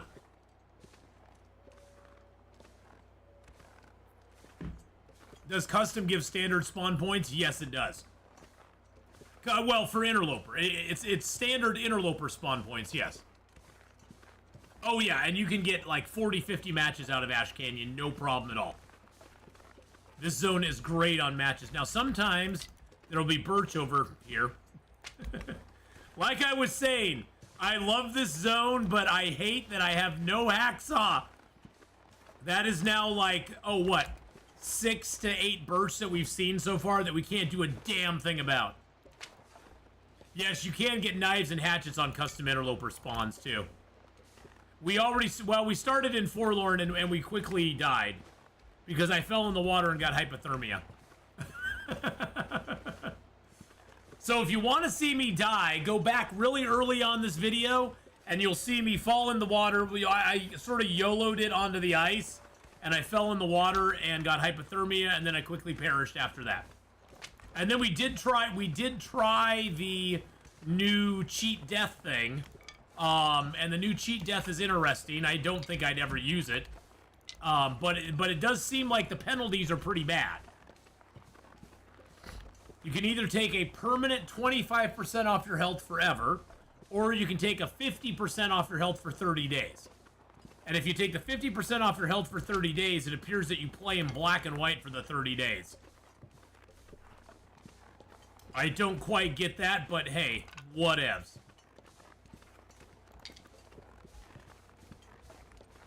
Tala, how you doing? Just kick it, Mackenzie. Just kick it. Dun-dun. Oh, we're getting a little noggin frost. We got a little frost on the noggin, boys and girls, because we ain't got no hat. We ain't got no hat right now. We got gloves. We found driving gloves, which it doesn't matter. It doesn't matter if they're great at frostbite protection or at cold or not. They stop the frost bits. So we've been out here for a little bit in the cold, so that's why we're getting the frost bits now. Our bits and nibbles are getting frosted.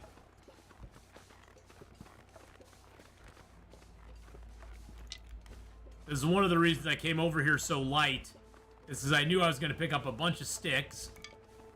Now I'm going to drop a lot of these sticks over here at the top of this, because even though I'm underweight for climbing right now, we're going to find stuff down below. And I don't want to carry all of this stuff. We got 61 sticks on us. So we're going to drop a lot of these sticks here. There we go. That way we can go up and down this rope very easily. We can also grab the stuff on the ledge here. And then, because we're coming right back up this loper. We're coming back up this lope. Because we're loping.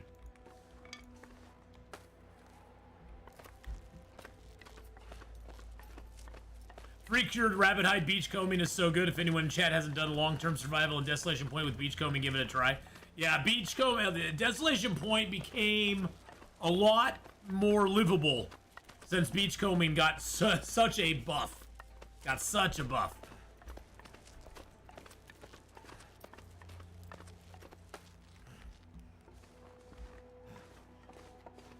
Alright, let's get to the house here. I better find some water. Yeah, we need to get water. We need to get food.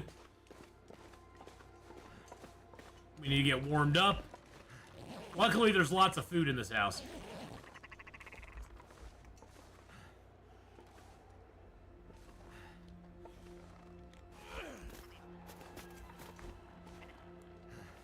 And we got ourselves a ptarmigan. Broth is coming, baby. Oh, yeah, let's get some broth going. We're getting some broth. Well, if it has enough meat on him. There's enough meat on his bone. This is why we come here. Combat pants. Oh, and this is also why we come here. Thin wool sweater. Those are the 2 reasons you come to this house up here. Those 2 reasons right there. And you also get some dog food, some matches, There's another match right there. There's another Pinnacle Peaches there. Oh yeah, this house has a lot of good stuff. Lots and lots of good stuff. Squab is back on the menu, boys. Hey, Jimmy, how you doing, buddy? Hello, hello. How's it going? Hope you're doing well, Jimmy. I might have to The Desolation is where the Riken's at. Yeah, the Riken and the church and the lighthouse and the Hibernia Processing Center. That's done. Hobo living, you can only sleep in train trolley cars. It's an interesting idea. It would limit the number of zones you're in, though, because there's some zones that just don't have those available to them. But it is an interesting concept. More dog food. I think we're gonna smash open some cans here.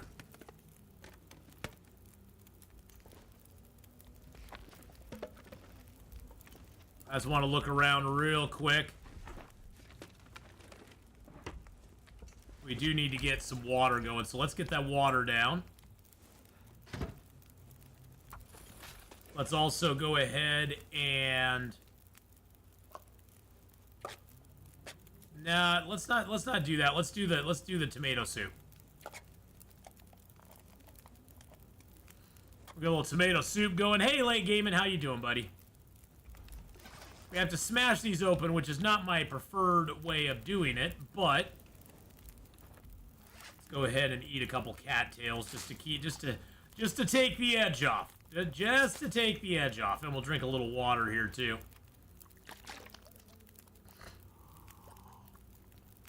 There we go. Oh, that feels good. Okay.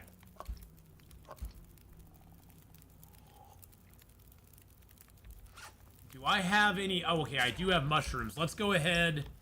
Let's cook up a mushroom real quick. Oh, I have no water. Let's get some water going. Our frostbite's now gone. That's good.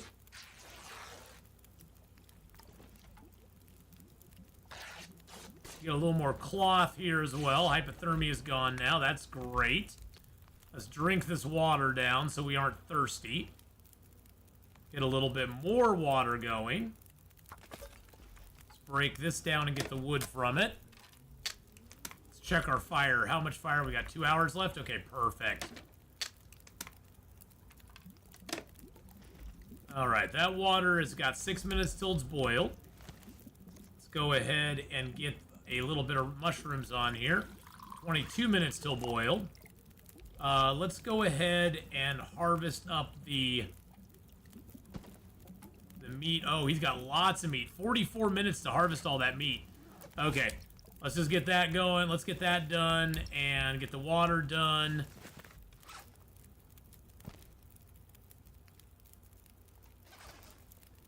Let's just get a liter of water there and half a liter there. Does the fire heat every corner of the room? Yes, it does. Yeah, the fire heats every corner of this room. 500 days done. Nice, Valor. Congratulations, man.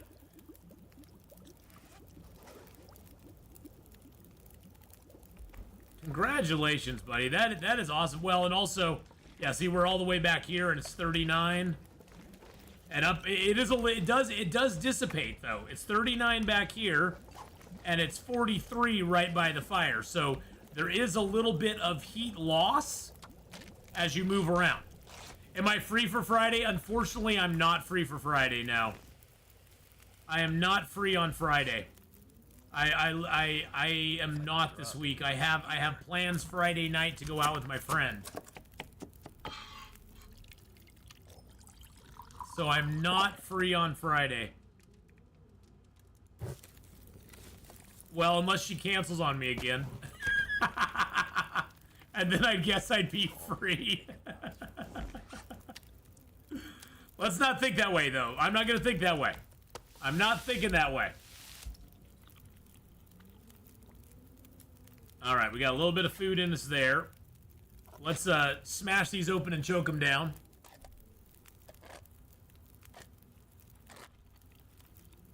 Oh, I can cook these taters up.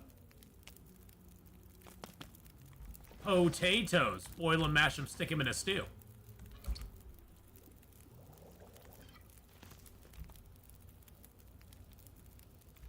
gonna... Actually, you know what? If we do that... and do a tater in it... 25 minutes for that tater to be done.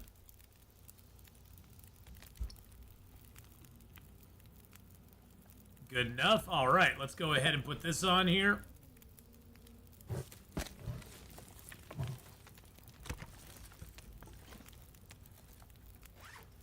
Okay, we got enough water. Let's see. We got an hour there, 19 minutes there. How long is it going to take me to harvest one feather? 40 minutes for a freaking feather.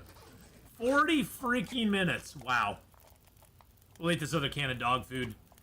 Let's see. 500 calories down to 390. So we lost 110 calories smashing it open. That's okay. It saves us. It saves our broth and stuff. So why is my broth at 75% already? That's kind of awkward. Do I like the cheat death system? I don't think it was really necessary, but I know there was a bunch of people who were very happy to have it added to the game. So, you know, hey, it is what it is. I'm not, you know, I'm not probably, I tried it here on the, just recently. I'm not going to actually use it on my runs, but for those that want to use it, like anything else with this game, it doesn't hurt anybody. You know, it does make one of the major selling points when I would talk to somebody about the game, you know, and I'd be able to say it's one of the few games that has no way to cheat death. If you die, you're dead, you're done. That was like a big selling point that I would tell people about when I'd be talking to them about the game, you know, if they had no idea what the Long Dark was, what it was about. It was like a big thing that I could be like, hey, this is a really cool thing about the Long Dark. Now I can't do that anymore, which makes me a little sad. But, you know, hey, it is what it is. Dubes has gifted a tier 1 sub to Jimmy. Welcome on in, Jimmy. All right, we're going to get a little bit of water going here. Dubes73 gifted a tier 1 sub to Jim719. They have given 97 gift subs in the channel. Thank you for that gifted sub there going out to Jimmy. Welcome on in, Jimmy, to the sub club one more time. Appreciate you being here, my bud. Thank you, Dubes, for gifting that out to him. That was super nice of you to do. Super nice of you to do. Okay, so it is... Oh, it is nighttime. All right, let's just sleep her off. Our fire is going to go out. Our water should be done because we left about 45 minutes of fire on there. And that should take care of it. Yep, water's boiled. Nice. Can't forget our cans and our pot.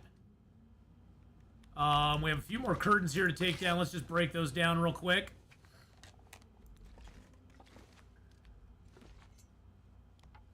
What is the latest in game that you forged? Oh, I've sometimes waited Beetle Bee for 40 days before I forged. You know, sometimes I've waited pretty long. I usually, before I do a forge run, I like to have birch and maple already cured and take it to the forge with me. That's usually my rule. I like to have it done and ready to go. Because for me, that gives me a... Oh, we do need to take the feathers off that damn bird. For me, that gives me an easy bow and arrow, which is the main reason you forge in the first place, is to get the bow and arrow. The knife and hatchet are nice, but I can survive without the knife and hatchet. The bow and arrow are more important. Is there any other places where you can find arrow tips? I don't think so, Pandiazy. I don't think there are. I wonder why this was at 75% and it's not gone down at all. That's kind of odd. Kind of awkward there. But yeah, I'm not 100% sure. I think there might be, but I don't know where. Oh, on my 50-day challenge, it was after 100 days. Oh, it was at like day 200 before I forged on the 50-day challenge.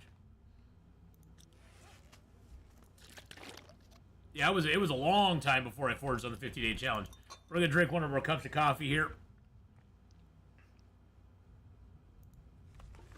All right, let's go.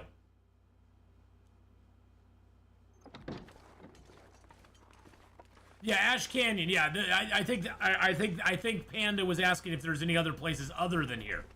Just my luck to have my router disconnect and PC needing a restart after I received gifted sub. That's weird. Yeah, I don't know, Panda, if there's another No power place in the verse for it can or stop not. me. Zulu Warfare Gaming, thank you for the follow. Welcome on in, my friend.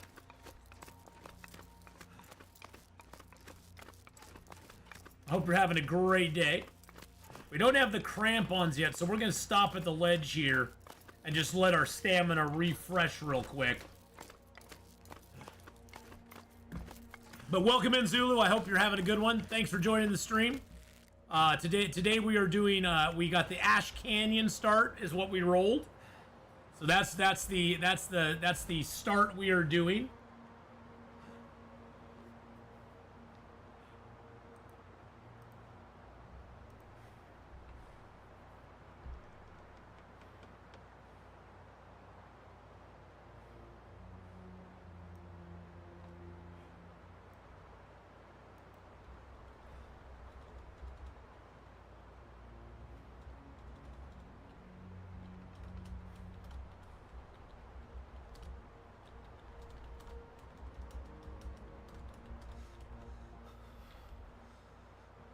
There we go.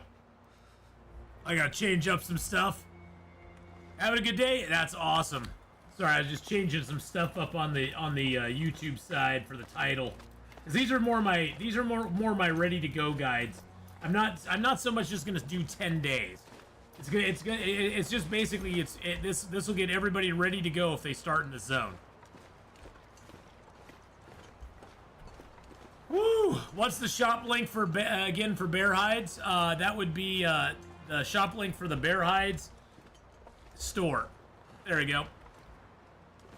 There it is right there, I think. Yep, there it is. Yes, I'm feeling much better. Much better. All right, back to the mining camp, boys and girls. And then on to the backpack. Now, the good news... Oh, shoot. The bad news is I just forgot something. Because I was looking at chat. I was looking at other stuff. Forgot to grab up all the sticks. Oh, Jesus. There are no bears here, my friend. No bears. There are no bears up here. Well, there is a bear up here. But we aren't there yet. We aren't at that bear yet.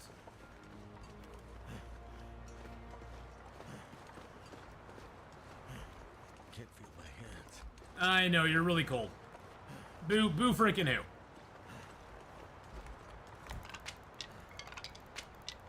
Quonset, you think there's an arrow? I've never got an arrow there, but there might be. It's been a while since I've been to Quonset.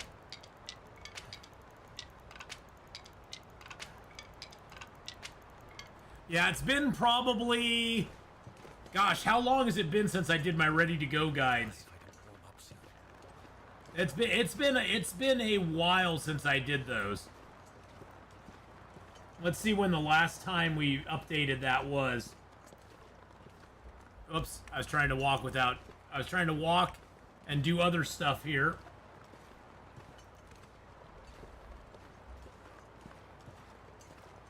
Yeah, I think the last time we did any of the ready to go guides was back in 2020. 2021 was the last time we did one.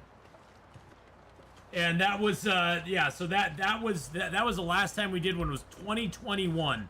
The game has changed significantly since 2021. So this will be a good update, and it also gives us a bunch of new Interloper starts, and it's fun. And I love new Interloper starts. Jaja Cole, how you doing? Afternoon. Good afternoon. Yeah, way too long. It's since before the loot changes and stuff. So things have definitely changed a bunch. Series I really enjoyed was the 50-day survival in each zone. Yeah, that would be a hard one to duplicate these days. But that was a fun run. That was a very fun run. I quite enjoyed that a lot. The first couple 100 days of that were a real struggle. Surviving in those zones was not easy. But it was quite a bit of fun.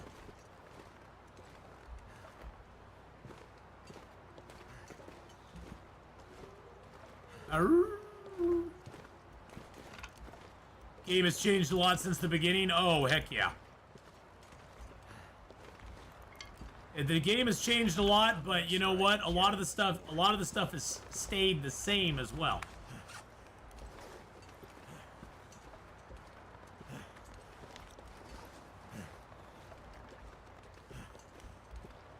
I could go get rabbits here, but I think we're just gonna go. We're just gonna go. 10-hour blizzard hit. I'm technically in the open. Fire placement. I had 9 hours of fire to sleep beside in the open.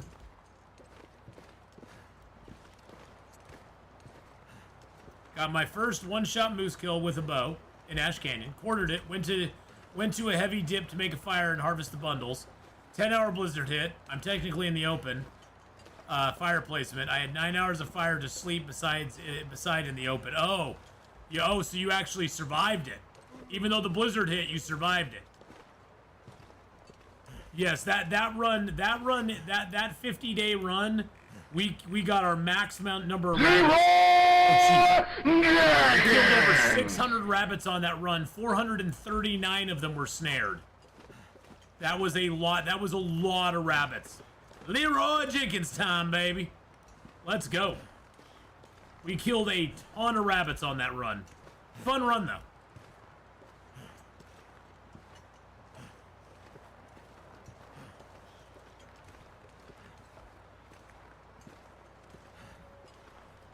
Snares are very overlooked. They're super powerful. The thing is, you got to get guts to get the snares.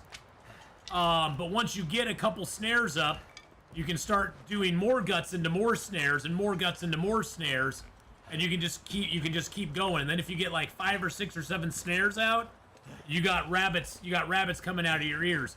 Now the thing is that you have to not, in those early days, you need to harvest the gut and the meat and not harvest the hide, because the hide takes a while to harvest. So for the first bunch of them, you usually have to ignore the hide because it takes. The thing with the rabbits is that once you harvest the meat, the calories you get from the meat will barely cover your harvesting of the hide and the gut. And so basically, you get enough food to harvest the hide and the gut, and then you're hungry again. So it's one of those where you can get yourself in a death spiral with rabbits if you're harvesting the whole thing the entire time. It takes 1 gut for a snare. You get a few more calories, Beetle B, but it's not significant. So a lot of times early game, I'll just harvest the meat and leave the rest of the rabbit behind. Because it's like, it's the meat you get from it is not very much. It's the worst. The bunnies have some of the worst meat calories per weight ratio in the game. I'll get that in just a second. Tegeta, thank you for the 11.99 euro. Tegeta saying bye, Atheen, everyone. Great, interesting stream as usual. See you next time. See you next time, Tegeta. Have a great one. Hope you have a great rest of your day. I'm actually going to go up here and see if the ptarmigans are up. Because there is a ptarmigan spawn right up here. We can also sleep at the Foreman's retreat.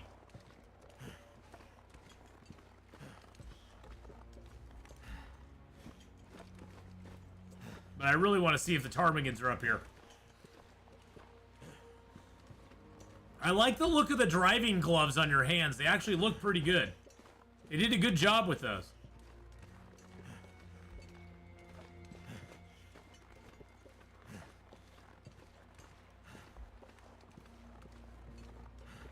Yeah, the calorie payoff does come when you make more snares and fishing stuff. Okay, no ptarmigans up here.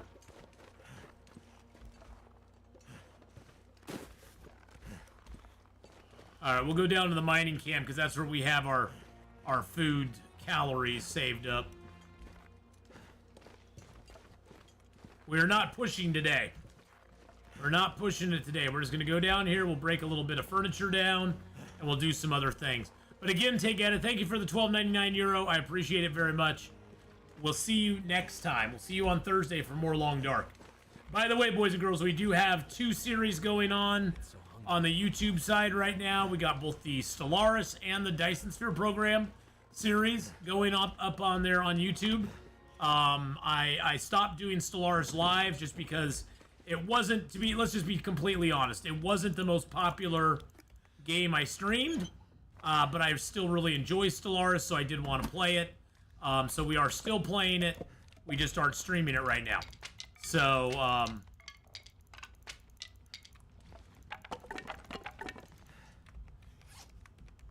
yeah, we're a wee bit on the heavy side, but that's okay. Rabbit gloves and hats are great. I'm going to eat that just because. We're going to choke down a cattail. Now we're going to play a little food roulette. Food roulette is always fun to play. Okay, we did get food poisoning from that. Actually, you know, I want to make maybe some pies. Let's do the dog food first. I can heat these up. We'll do the dog food first. We lost 125 calories off the dog food. But at least it's getting some food. Is D&D somewhat popular? It's for that I don't really care. Because I'm just having fun that we're doing it. The D&D one is my freebie. Hey, is it Boolty? Hey, Ath, when do you think the Cougar's coming back? I don't think the Cougar's coming back for a while.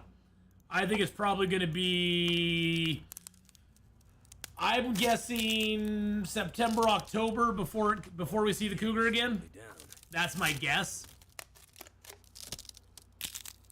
That would be my guess anyway. I don't think he's coming back very soon. I don't think he is. I think they're going to majorly be restructuring how the Cougar works. And that's not going to be an easy feat. I mean, it's not just like they're going to go in and change 2 lines of code and now the Cougar's completely different. They're basically, I think they're going to have to basically take the Cougar, redo him from scratch. I've actually reached out to Hinterland and told them that if they want some some advice, some play testing, some constructive criticism on how to redo the Cougar, I'm more than willing to help them out, because I would love to see the Cougar be a success. I'd love to see them implement the Cougar successfully into the game. And unfortunately right now it's not successful. So I would love to see it successfully put in, but for right now it's it's not in my purview. Let's just put it that way. I don't have any control over it. So, when will Raph let the Cougar out? But, I did help them. I did help them some with the misery. With misery, as far as giving them some feedback and a little bit of not so much a lot of help on building it, but just giving them some feedback on how it played, how the game loop felt. I still wish they had implemented it as a challenge mode. Just my personal feelings on it, but they wanted to make it a survival mode, so hey, that's it's their game. They can do what they want. But I'd be more than willing to help them out with the Cougar if they wanted. I mean, I have some ideas for it. I've gone over them before to chat, but I think the Cougar could have been implemented very well. Ooh, we got well fed. That's what I was hoping for. Nice. Yeah, we get the well fed bonus. Okay, are we completely rested? Yes, we are completely rested, and we have well fed, and we're gonna go out here. This pack is getting kind of heavy. I think their biggest flaw with the Cougar. Here's what I think the biggest flaw of the Cougar is. The biggest flaw of the Cougar is it's a jump scare. And it doesn't really fit with the motif of Long Dark. Long Dark doesn't really lend itself to a jump scare type thing. And for me, I would have liked it where you have the time when the Cougar's stalking you. You can see, like you said, like some clawing areas and stuff on trees as it gets closer and closer to the attack. Pretty well. But there should at least be a moment, even if it's like only 20 seconds, that it's like the Cougar attack, the music swells, you hear the Cougar growl at you, you get a little bit of a chance to turn and try to find it, and then you get like maybe 1 or 2 shots off at it before it actually hits you. That I would be totally down with. And I wouldn't mind them making it tough. I wouldn't mind it if they made it so it was like the moose, where you have to kill it in 1 shot. You don't get to bleed it out. And if it doesn't kill it right away, it hits you. And it's not afraid of fire, it's not afraid of flares, it's not afraid of anything. See, something like that I would be totally down for. I think that would be a phenomenal way to introduce the cougar to us and have it be a creature that you don't get much of an opportunity to, you can't sneak up on it or anything like that, but you do get that chance before it hits you to actually take a shot at it. And I think that would have been a better way to implement it myself. And I think people would have been okay with that. And that's the thing is, like, I think something like that people would have been totally down for. People have been like, okay, that's cool. At least I get to shoot at it. And, the thing is that the jump scare type thing just doesn't really work. Just doesn't really work. I did find a skillet. That is true. I always forget about it because you can't hotbar the skillet. You have to go into here and put it out like that. I hate that. I hate it, my precious. I could make a good torch. Let's make 2 more bandages while we're waiting here.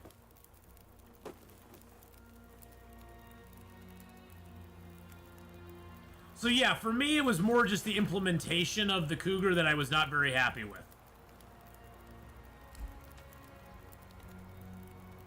And I think they could do it. I think they could do it in a way, but I think to do that, it's gonna take them. It's gonna be tough. It is gonna be tough. We need water to make peach pies. That's not. I think peach pies is actually probably a good way to go, because we'll get the full calories out of those peaches. Now here's the trick.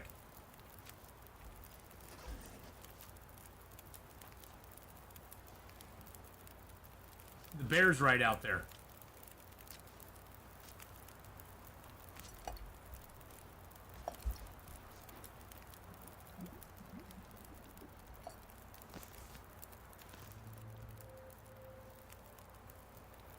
The bear was right out there. I would, if Phantom Sith, if they properly implemented the cougar, I would wait as well.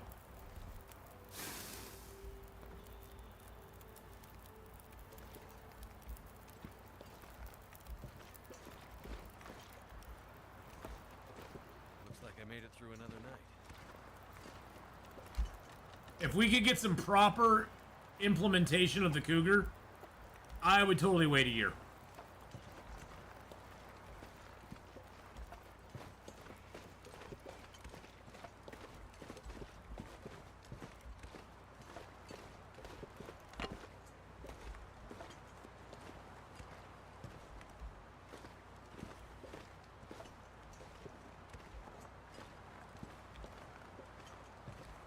All right, Mr. Bear, where did you go? I would like to see him at least. Oh, Hinterland has its hands full for sure.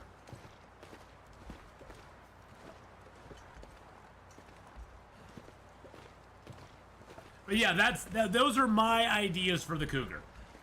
And yes, I would make him a very hard kill. Just like the moose, you aren't shooting him and bleeding him out. He's going to be just as tough as the moose. I mean, if you really wanted to add a factor in there, you could make it so, okay, after that first shot, just like the moose, it has to be 1 shot to kill him. And so say you have an 80% chance of getting only a 20% chance of getting a critical on that first shot. Okay? And then once you've shot him once, that goes down another 20, you get another 20% on the next try. And so every time you hit him, and you don't kill him right away, it makes the next time a little bit easier to do. How would I rework the Timberwolves?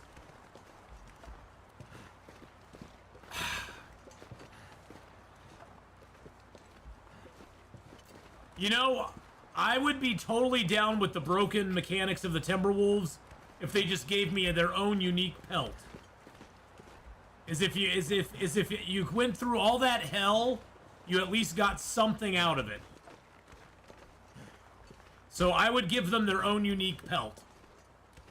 That makes its own unique items. That's what I would do. I don't really see a way to make them a functioning animal in the game. As far as like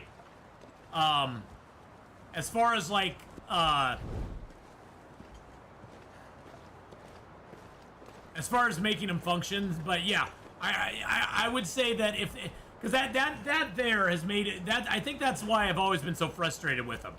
Is yeah, their AI is a little glitchy. They could probably make it a little bit better. I don't like that they can just howl at you. They can be over a hill and they just smell you and start howling.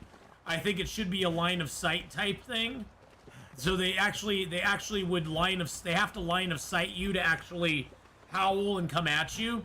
Because I've had them sometimes just smell me from over a hill, and I don't even see them yet, and they just howl and immediately are on me. God, I got something in my eye, not my eyeball. So I think I would give them line of sight is the only way that they can howl and call in the other wolves. And they should have their own unique pelt. That makes like a Timberwolf cowl, or a Timberwolf pair of underwear, or Timberwolf pants, or something. Or even make the Timberwolf pelt lining. Like, you know how we have the insulated bedroll? Make a Timberwolf pelt part of insulation that goes on other clothing. So if you get Timberwolf fur, you can add Timberwolf fur to any piece of clothing to give it one degree warmth. Or a half a degree of warmth. So you can sew it in, you can sew it in. That would be supery dupery cool. That would be super cool if they did that. Then I'd be like, okay, Timberwolves are worth it. And they could make that across all the different clothing. They could just say, hey, you can add Timberwolf fur to any piece of clothing to insulate it. Now, when you go to repair that piece of clothing, you have to have more Timberwolf fur to do it, plus the usual items. So if you put it into a bearskin coat, you still need the bearskin and the guts, but now you need, say, 4 Timberwolf fur to repair it, or 3 to repair it, or whatever it is. And it would sort of be like ptarmigan feathers. You could get a certain amount of Timberwolf fur out of every Timberwolf. Say you get like 5 Timberwolf fur from a single Timberwolf. I would be totally down with that. That'd be kind of cool. I hear dinner.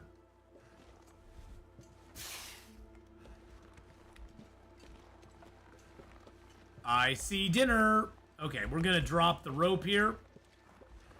Actually, let's drop the rope here. This is our rope to climb down with, so we're gonna hang on to that.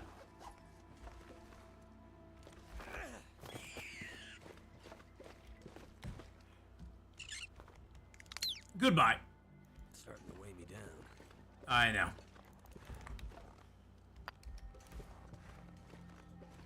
Thing is, we got a lot of wood on us. There's actually a snow shelter over here. That's why I'm doing this. There's actually a snow shelter right over here, which is really stinking cool.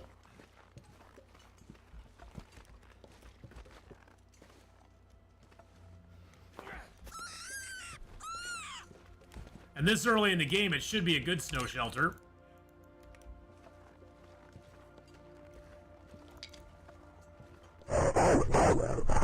Oh yeah, it's a good snow shelter too. That is awesome. Thank you for the Boss, 100. I've got a real idea for the Timberwolf. Okay. We got a chance to shot them in the same time they're howling, so if we can kill him, like 5 to 7 seconds of howling, before he can call all the other one, the pack will disperse. Or, if the pack will have an alpha wolf and you kill him, the group will disperse. That's not a bad idea. I like that. I like that. That would be cool if every pack had like an alpha wolf that was a little bit tougher than the other ones, but if you kill him, then the pack disperses. That'd be kind of cool. Hey, Mr. Man, how you doing? That's a great idea, though. Yeah, I just think the Timberwolves need a little bit more work. I don't like the mechanic. They bother me to my core. Gonna put that in there. We're gonna put a little bit of reclaimed wood in there. Put a few of our sticks on there. Put out our torch. Grab our rabbit carcass. We'll lose a little bit of the meat. It looks like they actually changed it now. It actually gives you a percentage when you do it with your hands. I hadn't noticed that before. But see, it says we lost 18%.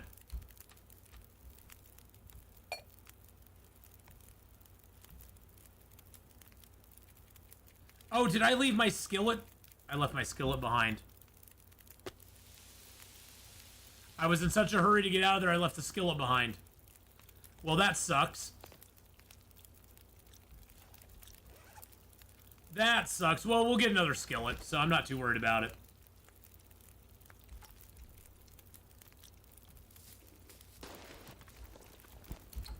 I can't believe I left my skillet behind.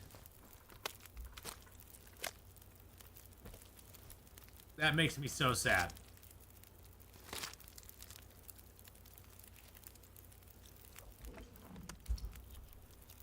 Makes me so sad. But that's okay. We'll be okay.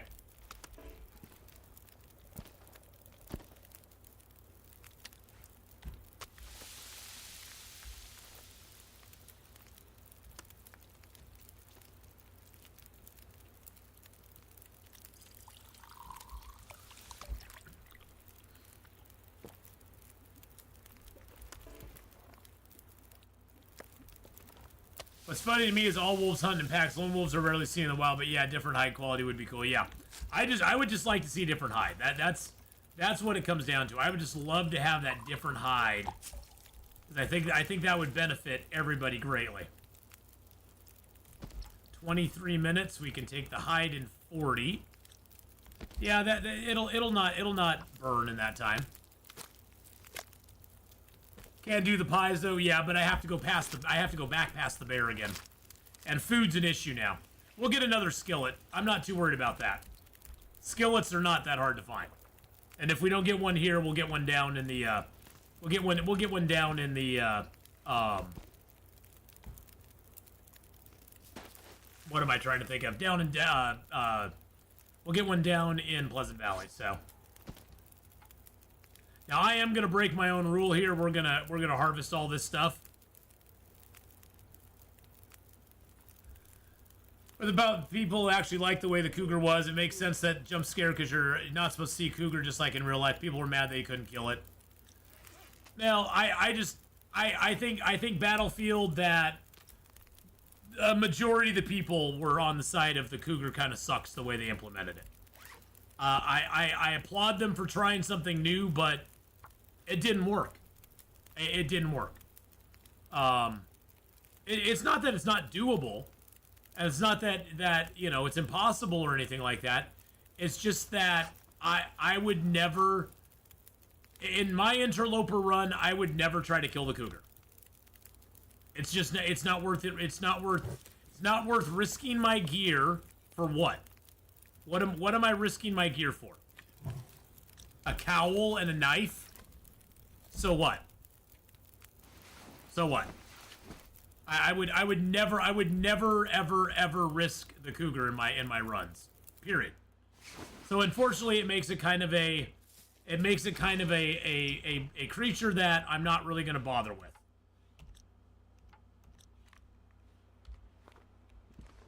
Alright.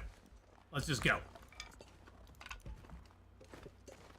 Which is kind of sad because I would have liked to play around with it, but I understand that there are people who appreciated it, but and like I said, I appreciate Battlefield that you know, they tried something new with it.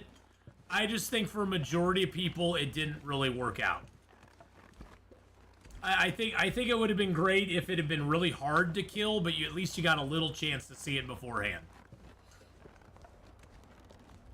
And I think that's what I think that's also part of the disappointment, is that people have wanted a cougar in the game for a long time. but I think people wanted an actual huntable animal, something they could actually like see or track or something like that. Because basically the only time you see the cougar is when he jumps you, and then when he's walking away from you or running away from you. And it's kind of like, ah, that kind of sucks. Hey, we got another box of free matches. That's often at the end of this bridge. And for me, I would, you know, that made me kind of go, oh, okay.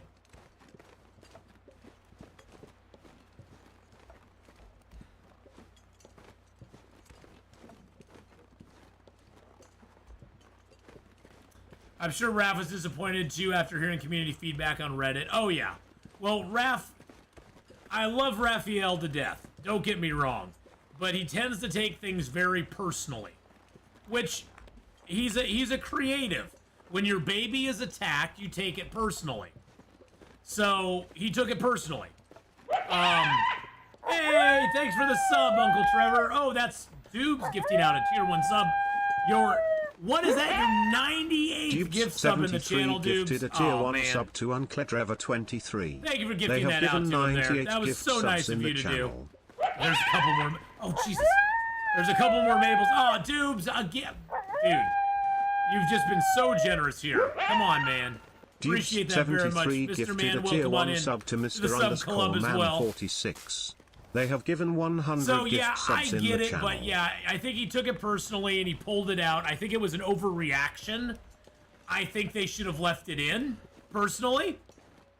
I think they should have left it in because I think they should have given people more of a chance to get used to it. I mean, I remember when they took baiting wolves out of the game. There were so many people who just lost their goddamn minds over it, including myself. And now I'm just kind of like, well, that's the way it is. You can't bait the wolves anymore. You can't drop guts and just have them come right towards them and shoot them in the face when they get close to them. So, you made it back, Cindy. Hello, welcome back. Welcome on back. So, I wish they had left him in. Even though I don't really like the way the cougar does his stuff, I wish they would have left it in and maybe just tweaked down his damage a little bit. Maybe tweaked the response time you have. Maybe tweaked the main stuff I saw. The main stuff I saw that people had a problem with was the after effects of the cougar. The whole stumbling around, the red screen, trying to get a shot off at the cougar. Maybe they could have tweaked that a little bit and made that a little less staggering after the fact, you know. They might have been able to just like tweak it a little bit and change a few things and people would have been totally happy. Now they've kind of got themselves in a bind where they have to change a whole bunch about it to make people happy, and I think that's a bad position to be in. So, that's my thoughts on it, is that they shouldn't have pulled it. As much as I didn't like the way it was implemented, they shouldn't have pulled it. I think it was a bad idea to pull it all together.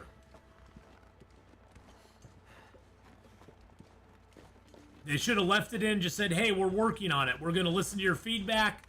We're going to tweak them. Try to make him more family friendly.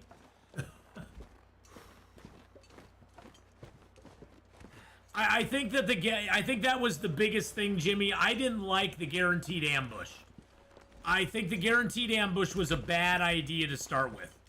But going on the premise that that's the way they wanted to implement it, if we go on that premise, we say, well, that's the way he wanted to implement it, tough noogies. You're going to have to deal with the guaranteed ambush. Okay, so going that's the guaranteed, what are we going to do to change it to make it more... What are we going to do to make it so it's more palatable to the audience? Thank you for the Ubu there. Oh, damn it. I hit the cliff instead of getting the rose hips. And like I said, they could have tweaked the damage. They could have made it so maybe you had a little more warning before he hits you. Maybe they could have done it so you had a... maybe they could have done it so the bleed out, the damage he does to your clothing was less. I don't know. They could have tweaked him around and just made him a little more palatable.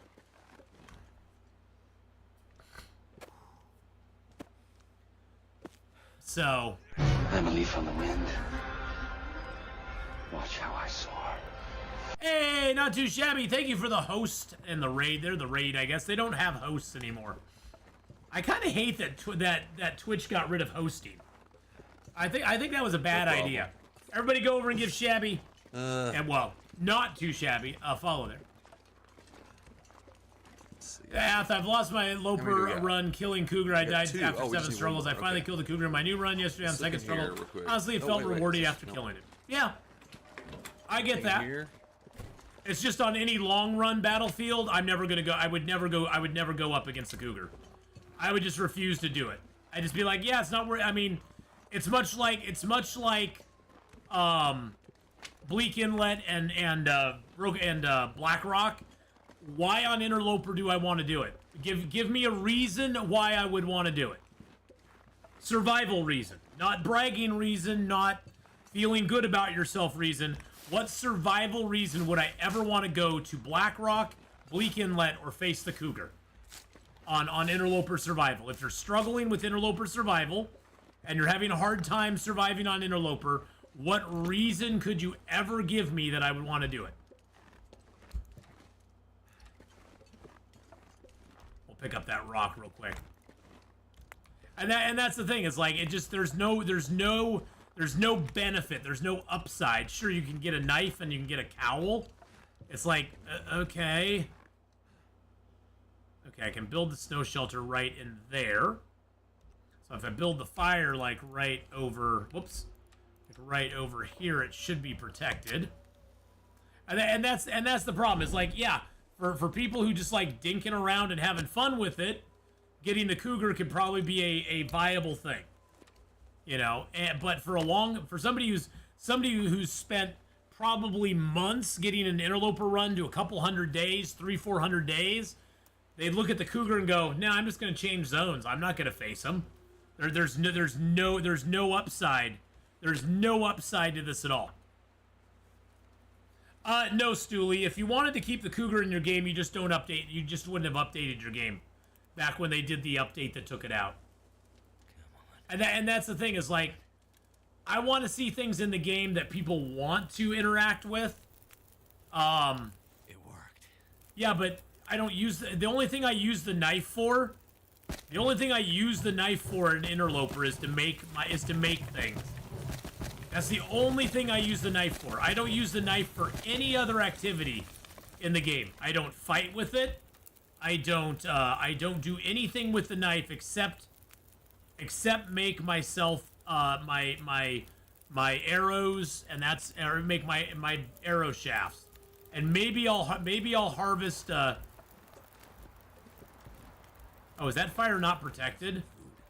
That fire might not be protected. It's keeping us warm in here, but it's probably not protected.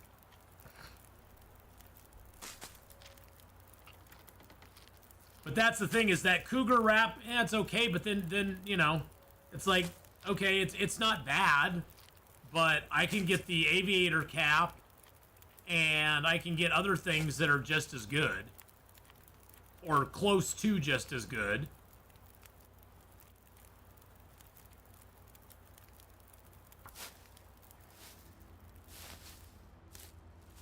And there goes my fire. Yeah, that was not good.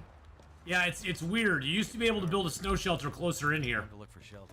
I need to find a place to rest. Yeah, you used to be able to build a snow shelter back in here, but you can't anymore. That's very strange.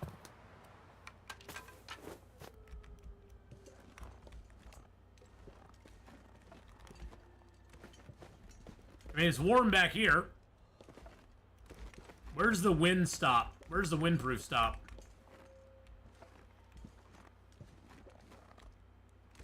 Yeah, it's back here that the windproofing is.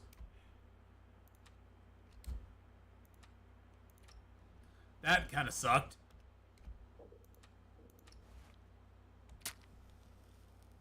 Yeah, for me, I'm not happy they removed the cougar, but I understand why they did it. Yeah, I understand why they did it.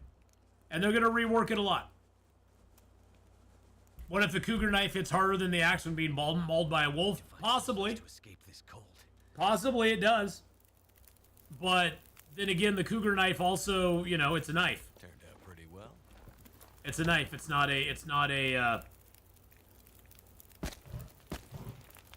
we're going to throw that on there, get that warmed up.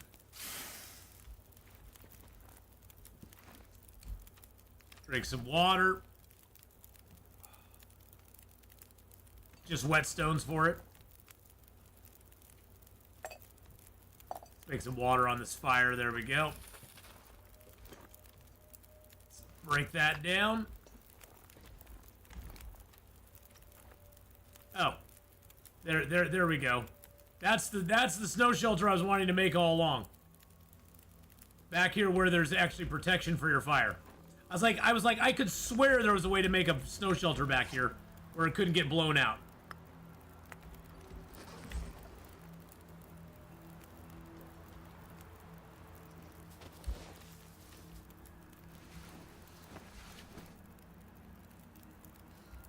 I'm doing good, Blunt. I'm doing good.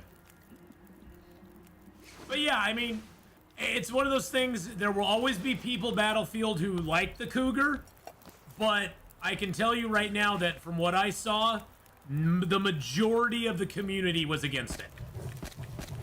The majority of the community was like, yeah, this is not good. It's poorly implemented, it sucks.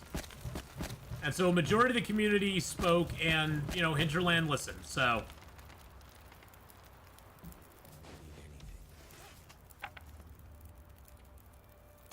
And so I get that. I understand why they did it, and why they got rid of it.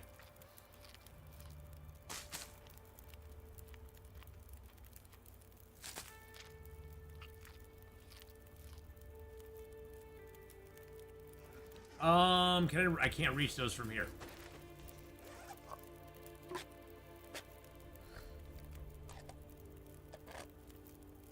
So, you know, it just was poor. It was just poor implementation, I think. I think it was a combination of poor implementation and it wasn't what the community was expecting. Because I bet that a majority of people were expecting something like the moose, where it would be kind of a rare being that you would get. It'd be rare to find him, but you know, you could do it. I just don't think it was what people were expecting to get out of it.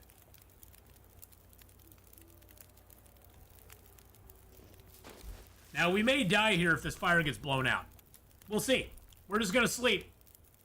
And if we succeed, we succeed. If we die, we die.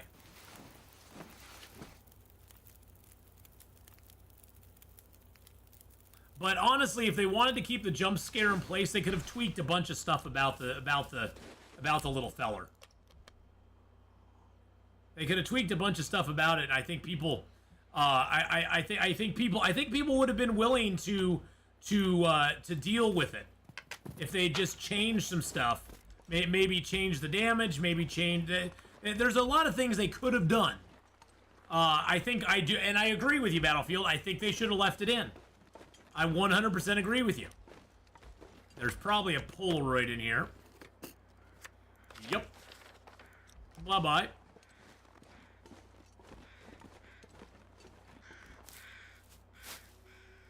I still wish the stem was up here. There used to be a stem right on this wall here. And I thought maybe it slipped under the snow, but no, they took it out. I'm very curious, though, Battlefield, what they do when they bring it back. Very curious how they're going to implement it, what their plan is for it. It's going to be interesting to see what they come up with.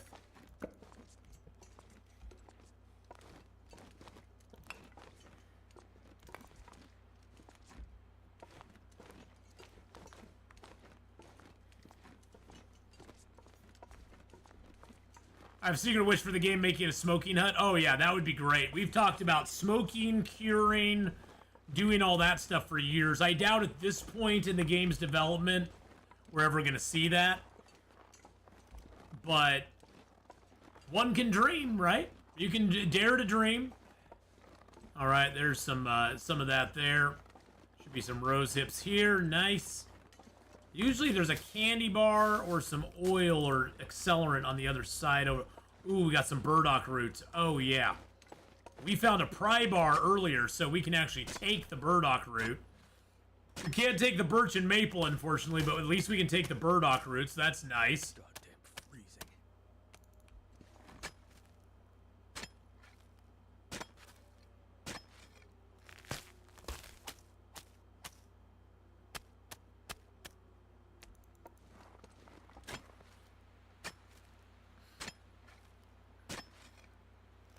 I think it'll be another buggy release, as it's very hard to make an actual living creature in game. Yeah.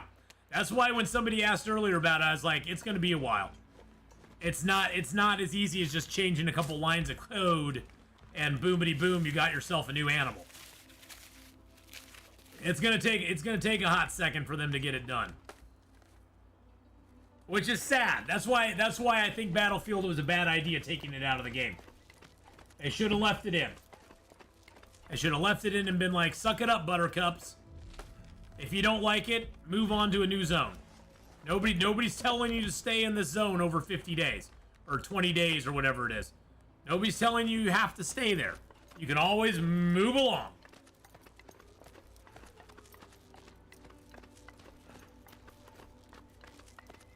And I think that's what they should have done. I also think that by removing it, they sort of like stuck themselves in a corner with it, because now they've basically admitted that it was a bad idea. So now it's not like they can just reskin it and put it out again, because they've already admitted there's problems with it. And so I think that was a bad move. Again, I think it was a bad move. Excuse me.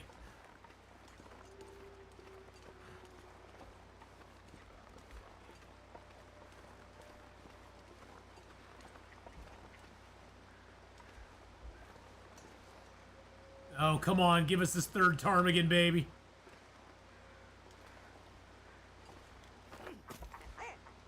All right, we got it. Third ptarmigan. Oh, yeah, that feels so good. That means once we get a bedroll, we'll have all we need to get a improvised bedroll immediately. Plus, that gives us a little bit more meat for broth. Come on, buddy. What you got for me? You got anything for me, bud? I know you do. You have nothing for me. Except a few feathers. Why'd you have nothing for me, bro? You let me down. You're supposed to have, like, a candy bar, a little package of jerky. Well, Nana, it's not been too bad so far. We've been here for now what? We're on our day 5, day 4. Did I done it? No. We basically Tugboat. We retired that character for a little while. We're at like 696 days on him, I think. And for the next couple months, we're going to be doing some sort of ready-to-go guides. Basically, new starts in the zones, in a different zone every week, and just kind of showing you how I live and survive in that zone and the zones after that for the first, week or two in-game. Oh, more matches. Good God. This is why Ash Canyon's so wonderful, boys and girls. Look at all those matches. We've found 1, 2, 3, 4, 5, 6 boxes of matches. 6 boxes of matches so far. Now, we did have a little false start early because we were in Forlorn Muskeg on our first one.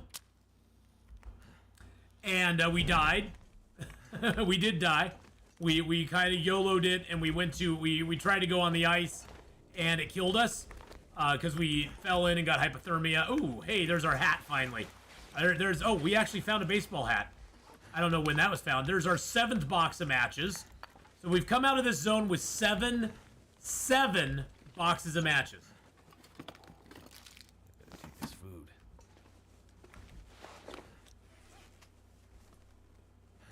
I know, it feels very short, doesn't it? It feels very short, Kenneth, doesn't it? It feels like we just started and it's already over 2 hours. 2.5 hours. But this is my general good start in Ash Canyon. This is why I appreciate Ash Canyon so much. Is Ash Canyon... Ooh, there's a nice torch. Ash Canyon gives me everything I need to live early in the game. Well, that, you know, during the week, that's what we're going to be doing, Leon. We're going to be doing 4 days of these runs, a Monday, Tuesday, Thursday, Friday.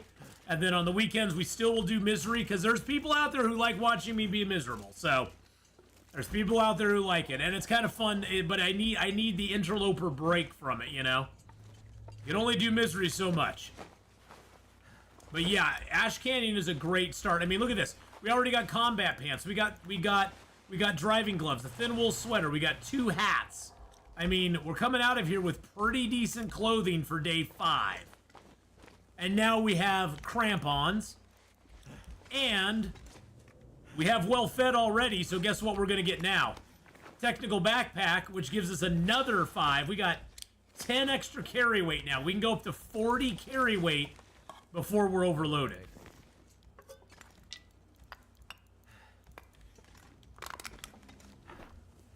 So, fantastical start here.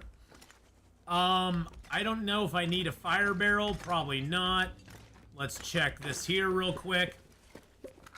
Some Aqua Pure tablets. How much water do I have on me right now? Okay, I got 1.12 liters. Let's go ahead and get the fire started. I'm not going to use the oil. I am going to use that book, though. Oh, jeez. Dubes gifting out there 100th gift sub. 100th gift sub, boys and girls. 73 gifted a tier 1 sub to Nana Plays 2. They have given 100 gift subs in the channel. That did it. That definitely deserves a little dance for the 100th gift sub. Let's get a little fuel on the fire here.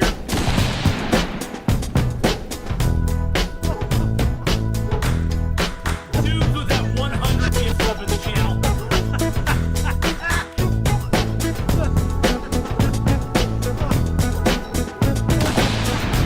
Thank you for that 100 gift sub there. I appreciate that very, very much. Throw a couple pieces of coal on there. We don't have any tools, so harvesting this, we may not get enough. We may not get enough. Hey, Leon, it's great to have you here live as well, my friend. And thank you for watching on the mods. I appreciate that, too. Oh, my. Oh, my. Oh, my. Oh, my. Oh, my. I don't know if that was enough. Oh, Nope, my. it was not enough. We're just going to have to cook it like it is. Oh, my. We'll have to do it my. live. We're doing it live. At least we got a little bit of food here.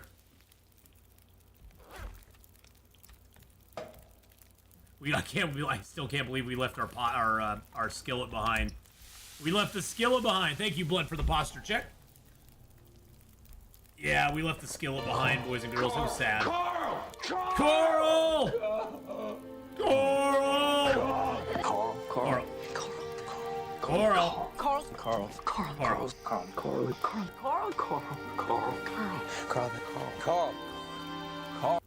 Coral!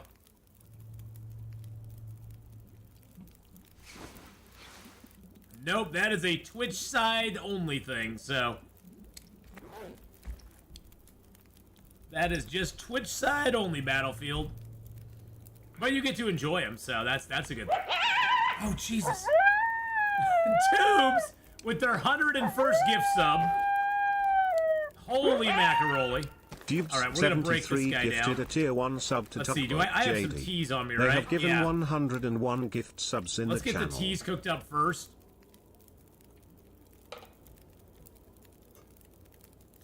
Actually, let's do them both in cans, and then we'll leave one can behind.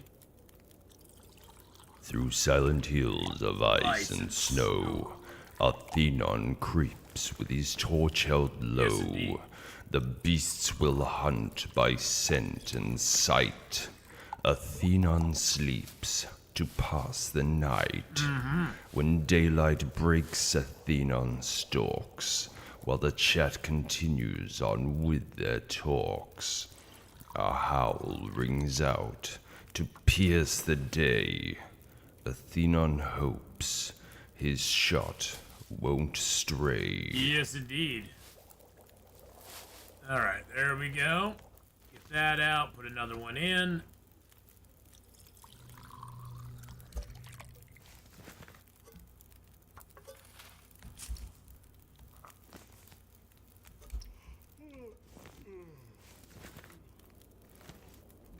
How many torches do I got? I only got 4 torches right now. 5, if you count that one. Let's grab a couple torches. There we go. Alright. So we're struggling a little bit on food, boys and girls. We do have a, we can plop that in our water and get that done. Alright. Let's choke down the sardines. Hopefully they don't poison us. Good, good. Nope, let's cancel that. Let's drink down one of these and get a little calories out of it. There we go. Alright, this is going to be tricky because we do not have a lot of calories left. Woo! Woo! Yeah, we got a lot of tea, so we can drink the teas down to little bitty bites to get our food and water back, which is good. Because that gives us some calories there. I actually drank that one too greedily and too deep. There we go. We're now nice and full. We have full water on us, so we're a little hungry, but that's okay. It is nighttime, but we're gonna go anywho. Because we got 3 ropes to climb down, and then we gotta go through wolf territory to get back to the angler's den. Although, do we want to go back to the angler's den? That's the question. Or do we want to just go out? We do have cloth on us. Yeah, I got a bunch of cloth on me. Oh, I didn't put those down to cure. Son of a biscuit. I forgot to cure the hides and guts that we have. That makes me sad.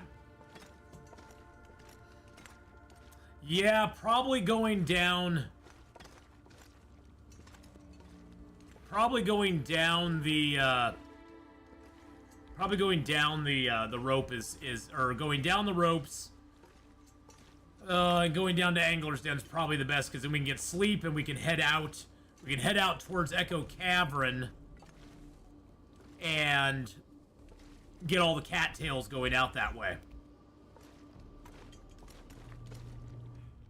Where's the skillet? It's up at the miners' camp. Oh, it's a blizzard right now. This is actually perfect for us. Oh, this is actually this is perfect, because there'll be no moose and no wolves. There'll be no torch either, but that's okay.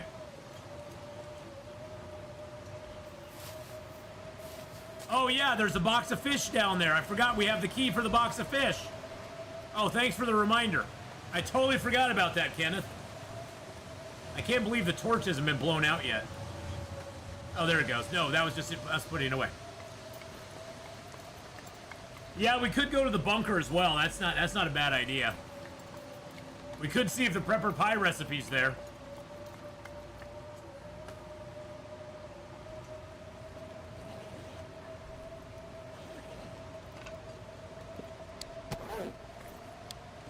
I hate this rope right here.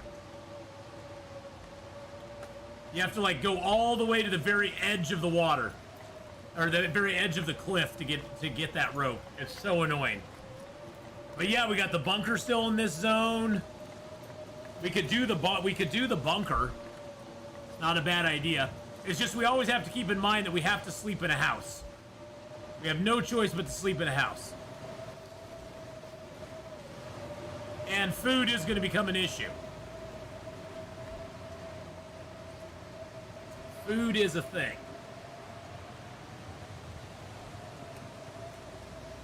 And we've picked all the cattails around the angler's den. Do Timberwolves go away in a blizzard? No. Timberwolves can totally be out in blizzards. And it kind of sucks. because they're very mean that way. There, I'll stake you, dudes. You got a few more bear hides now.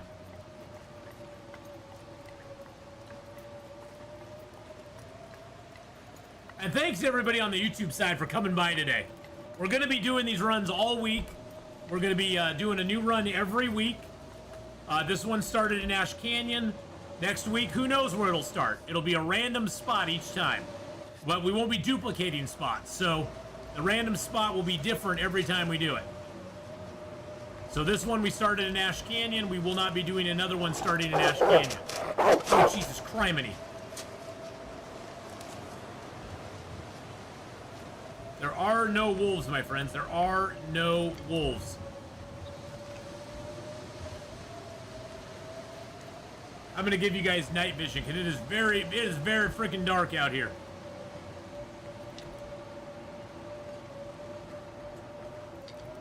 I don't think El Cavo up here has a. I don't think the cave has a bed in it. In fact, I'm pretty sure it does not.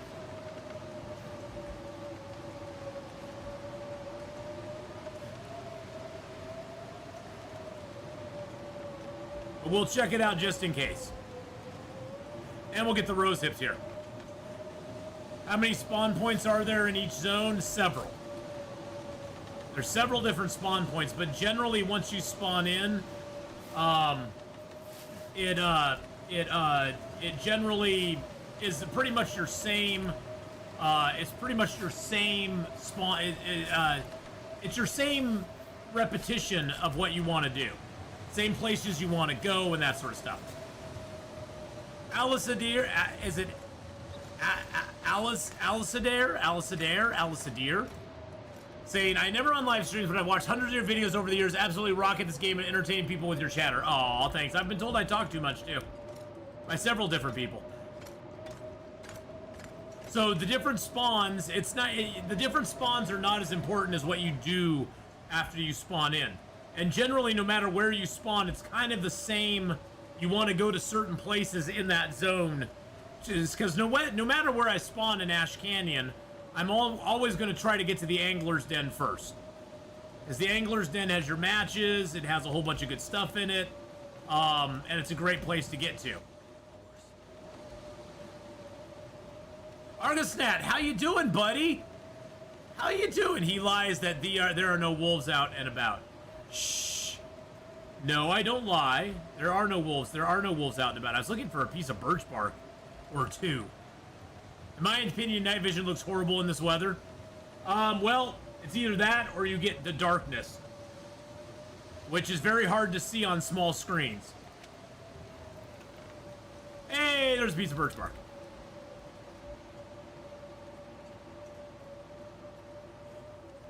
So that's mainly why I do the night vision, just so people on small screens, especially on mobile, even though it looks kind of crappy, it's better than darkness. I usually watch your videos at 1.5, 2 times speed. I joined stream late and just now arrived at the live. Feels so slow. And when I already talk fast, and so when you're watching me at 1.5 or 2 times speed, I'm talking even faster. I'm talking like this. I'm really going fast, and I'm going to talk really fast because I'm going to be even faster on the 2 times speed if I'm talking this quickly right now. See what I did there?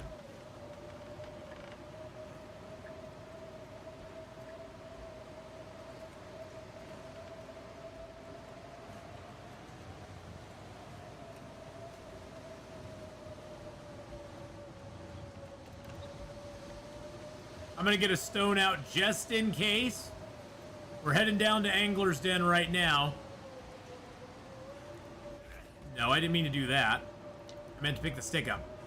I hate how there's always a delay after you throw the rock. The animation of getting another rock out always makes it so you can't interact with anything on the ground, which is kind of annoying.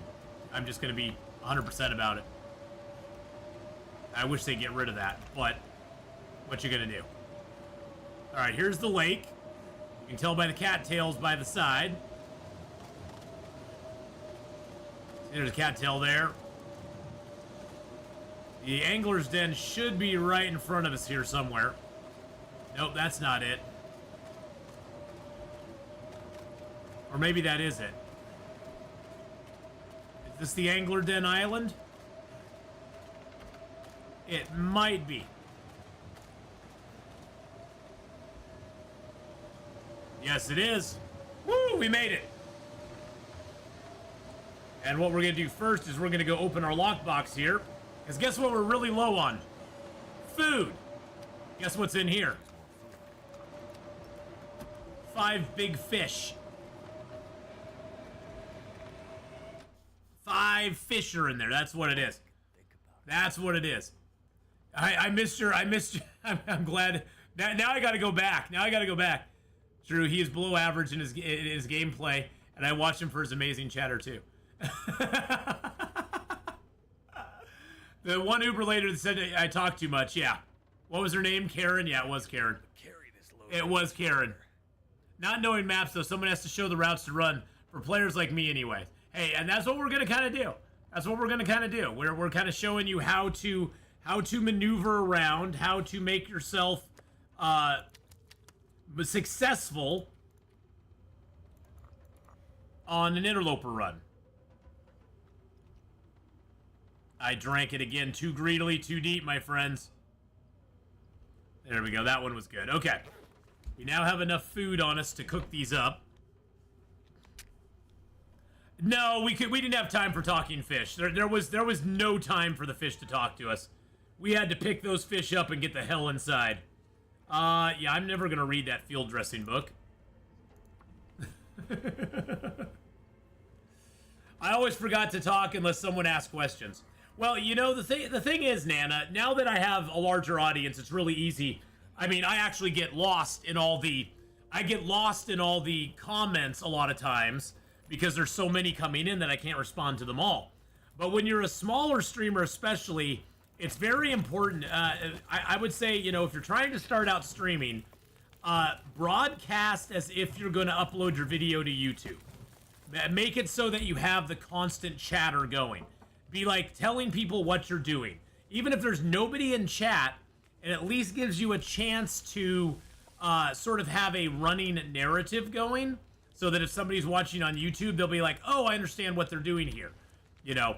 And that way you're sort of giving the play-by-play commentary. And also if somebody pops into your chat, it's not completely quiet. You know, they're like, oh, there's something going on in here. You know, they're kind of like caught up on what's happening.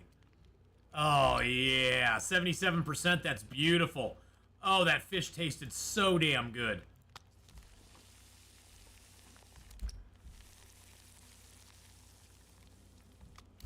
The fish voices are funny on 2 times speed. I can imagine.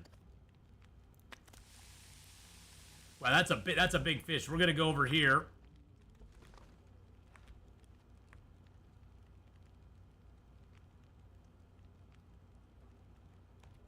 And get an hour of sleep while that fish is going. I don't get no commentary along Dark Stream, just bland and boring. Well, you know, Battlefield, some people just like to get on and just play. And if they have an audience watching while they're playing, great. If they don't have an audience, it's no big deal to them, you know. It depends on your style, you know. And really, live streaming is something where you have to kind of keep a constant prattle of chat going at all times. It's kind of like you give people a stream of consciousness, you know? You give people that stream of consciousness that they can kind of like grab a hold of and go, okay, I'm going to listen to what you're doing. All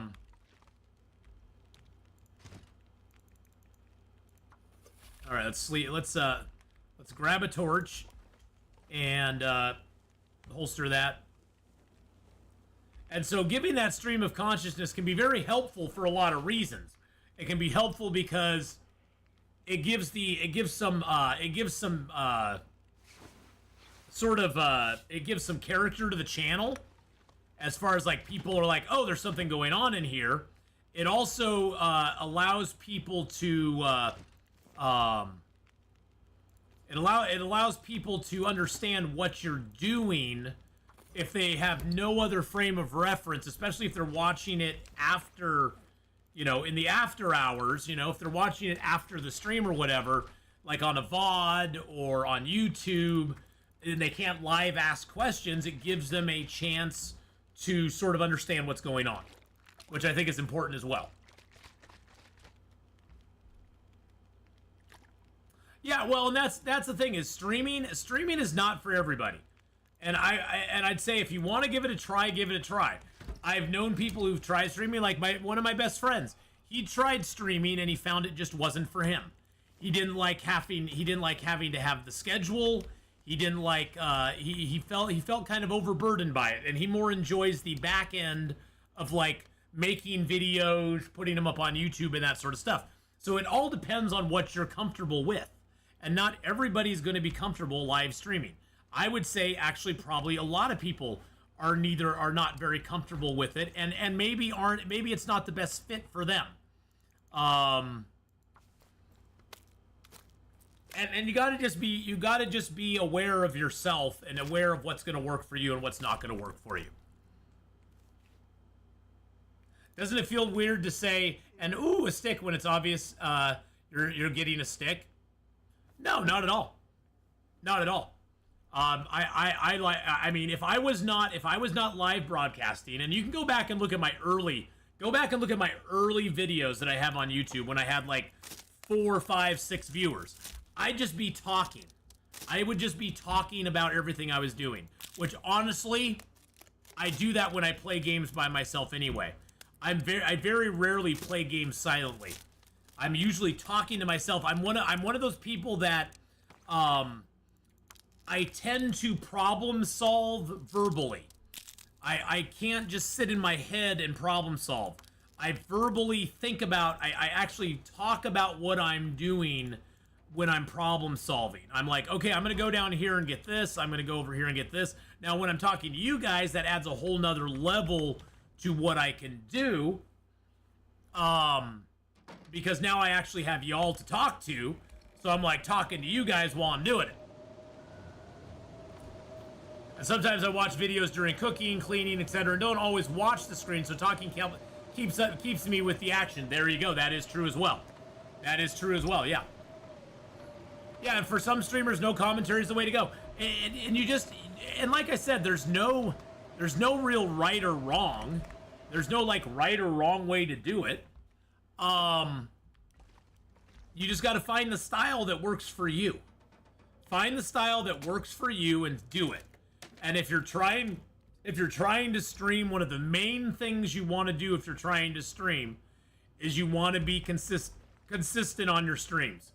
Even if you're only streaming 2 days a week, make sure they're the exact 2 days a week at the exact same time, because people will get used to you being on at that time, and that's how you can build an audience on Twitch. People who just kind of like, they stream whenever they feel like it, it's going to be a lot harder to grow an audience, because the people who want to watch you will never know when you're actually on. You know, the alerts on Twitch are kind of spotty at best. You almost have to be on Twitch to get the alerts for people streaming on Twitch, which kind of sucks. But that's just the way it is.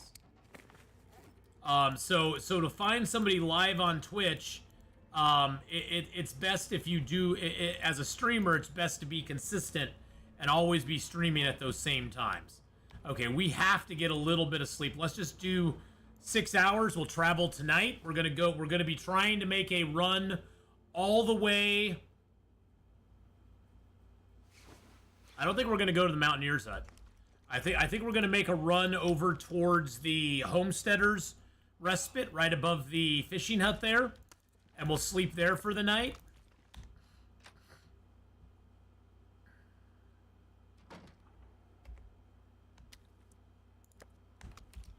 But the thing is, if 2 different streamers are streaming the same game, guy with a webcam, good commentary will get more views over someone who might be more skilled with no commentary. That is true. That is 100% true. Because ultimately, this is entertainment. I mean, ultimately, when it comes down to it, we as streamers have to provide some sort of entertainment. There are people who provide that entertainment through rage. You know, that they rage stream, and people find that hilarious when they rage stream, or salty streams. People find other people find streamers to be humorous, and that's an entertainment factor in and of itself. Some people find streamers who are entertaining as far as being educational. You have to find your kind of niche and what your kind of stream is going to be. Ultimately, streaming, though, does have to have a personality behind it. It doesn't matter how fabulous you are at the game, you have to have a little bit of personality as well. Now, there is one exception to that, and we know the kind of streamers that exception applies to. You don't have to be good at games, and you don't even have to have a personality, and you can get lots and lots of views. Unfortunately, I don't have those assets, so I can't stream in that manner. I'm just saying. No power in the verse can stop me. There will be no hot tub streams in my future. Because honestly, you don't want to see that. You really, truly do not want to see that.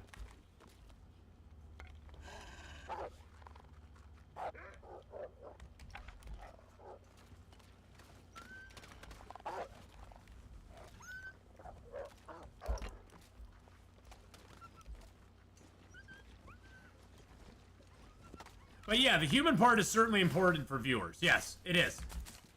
I'm also guessing AI will soon be able to make some decent humanless content in a few years. Oh, probably. Oh, man. I want to get this wolf to run away so I can get these cattails over here. You saw the weather forecast looks like rain till Sunday morning? Oh, no. Oh, my goodness. Go away, wolves.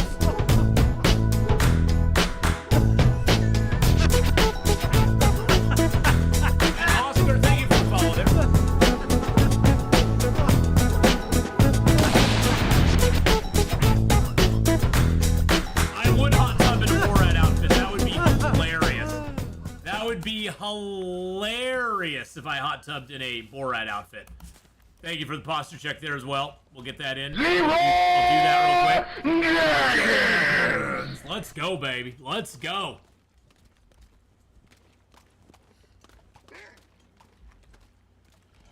Oh, he's in front of me. Where is he? Oh, he's right there.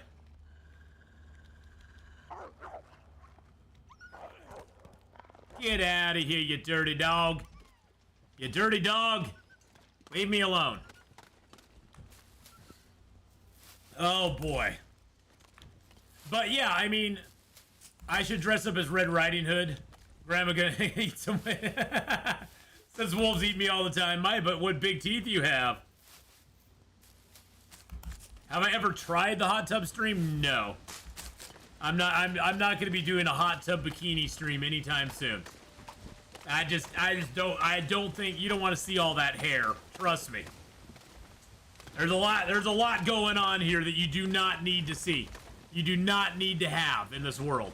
And you will be just fine. Believe me, you'll live without it. Everything's gonna be just okie dokie. What if someone does want to see it? No. Even then, no.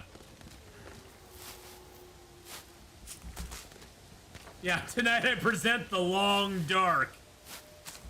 Or maybe the short light. Maybe the short light. depends on what you count as long dark. Hey now. Sounds like a crowdfunding opportunity.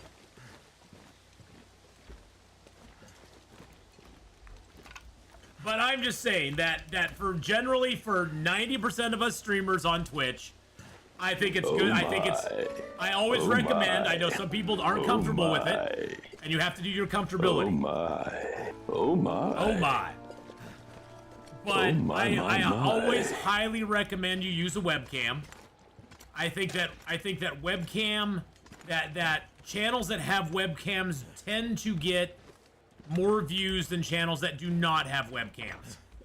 Just in my humble opinion, and I may be completely 100% wrong about that. But generally, I think that people, especially when they're scrolling through thumbnails, if all they see is gameplay and nobody, you know, there, they're like, okay, well, what is this? Is this a VTuber? Is it, you know, what's going on? So I think having a webcam is very helpful.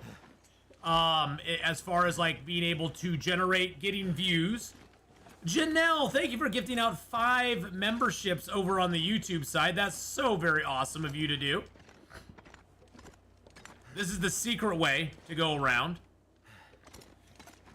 To get up here to Homesteader's Respite. I was hoping I could get up on top of that. There we go.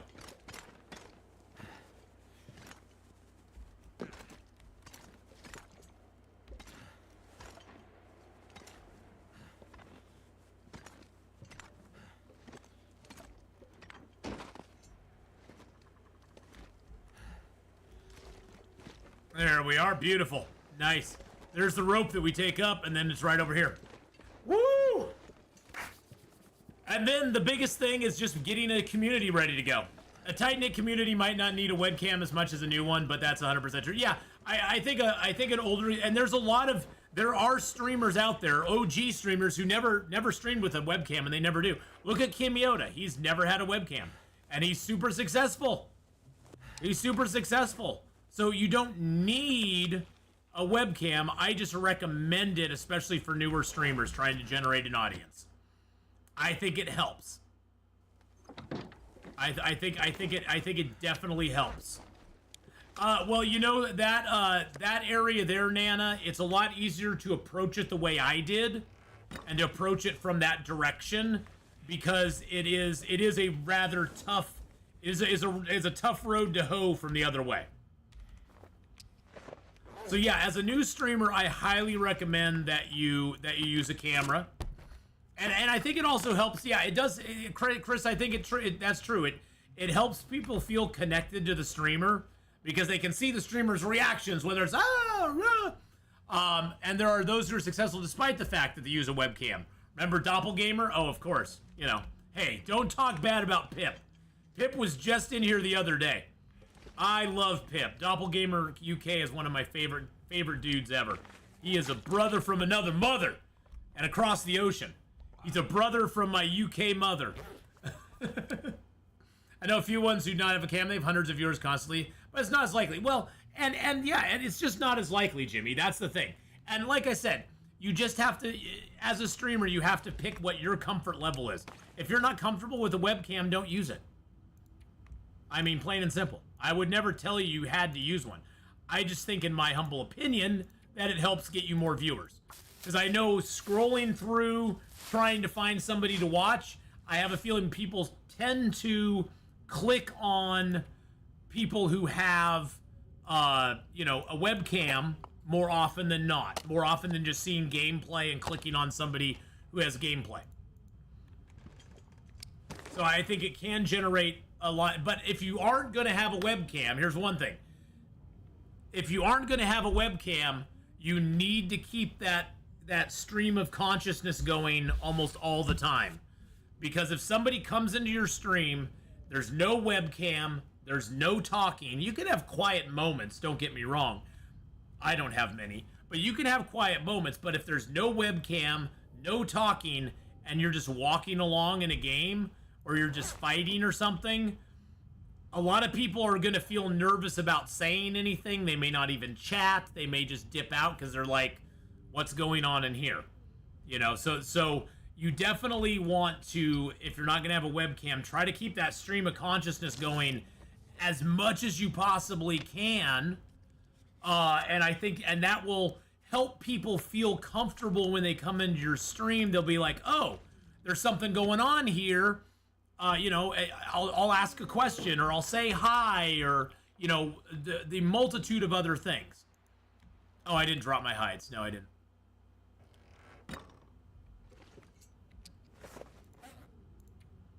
And I'm not saying you cannot be successful if you don't do these things. I just think they help your success. If you're looking to grow a channel, if you're looking to you know, gain an audience, get a community going, Now, the Long Dark, I think, is a... I think the Long Dark community is a little bit different than a lot of communities out there, because a lot of the Long Dark community is the same people. I go into another Long Dark streamer's chat, and I'll see a lot of all y'all in there. I go to a Long Dark YouTube channel, and I'll see comments from people that'll be like, oh, I know that name and that name and that name. Because there's a lot of overlap between Long Dark streamers and their audience. I think with a lot of other games, there's not. And I think that's the thing to also remember is if you're going to stream Long Dark, you're going to have a lot more overlap than not. And so you're going to see it have a little bit difference with that. What's the average age of Long Dark player, streamer, viewer? I'd say mid-30s. I know there's younger ones, but there's a lot of older people. But I would say probably the demographic for Long Dark probably skews a little bit older. And yes, I'm not saying there aren't younger people who watch it, but I would imagine that on average, it's going to be mid-30ish or so. Well, because I think because it's not a pow-pow shoot-'em-up. It's not a fast-paced pow-pow shoot-'em-up, PvP, slugfest like is very popular with most of the younger generation. The people who appreciate the Long Dark are people I generally think who are a little bit slower paced, who like a game where your decisions, your short-term decisions affect your long-term gameplay, which the Long Dark has a lot of. The Long Dark is not a lot of instant gratification either. There's a lot of hurrying up and waiting in the Long Dark. So I think that also helps skew it. I wouldn't even say it's a more mature audience. It's just an audience that prefers a different style of gameplay.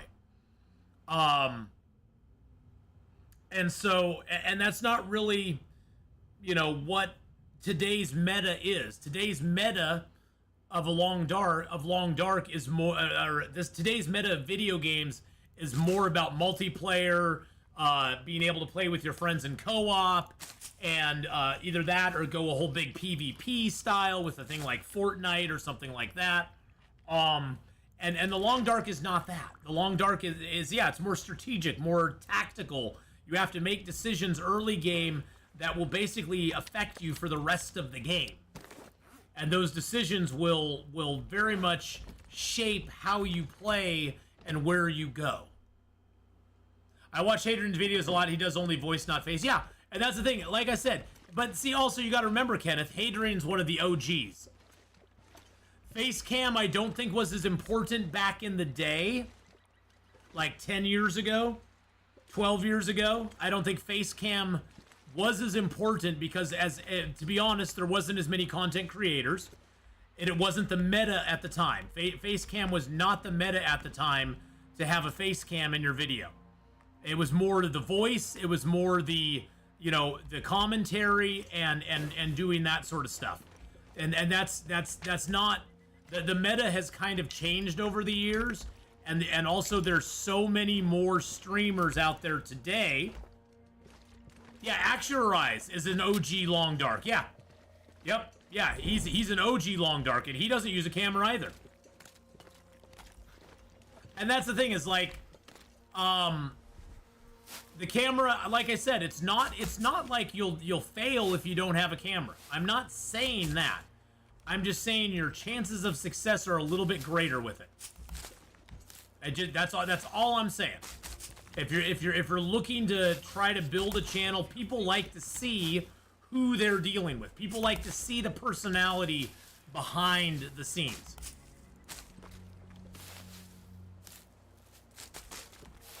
But there's a lot of guys, and I think YouTube, I think also YouTube is a different beast than Twitch.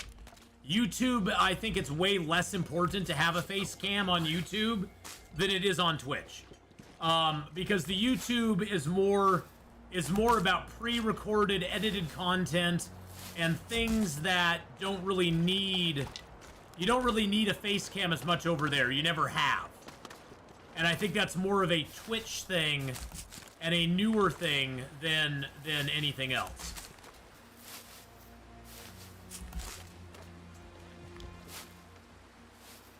Depends on how you look, though, Ath. It only applies to males. If a woman isn't pretty, they get a lot more comments about their looks than gameplay.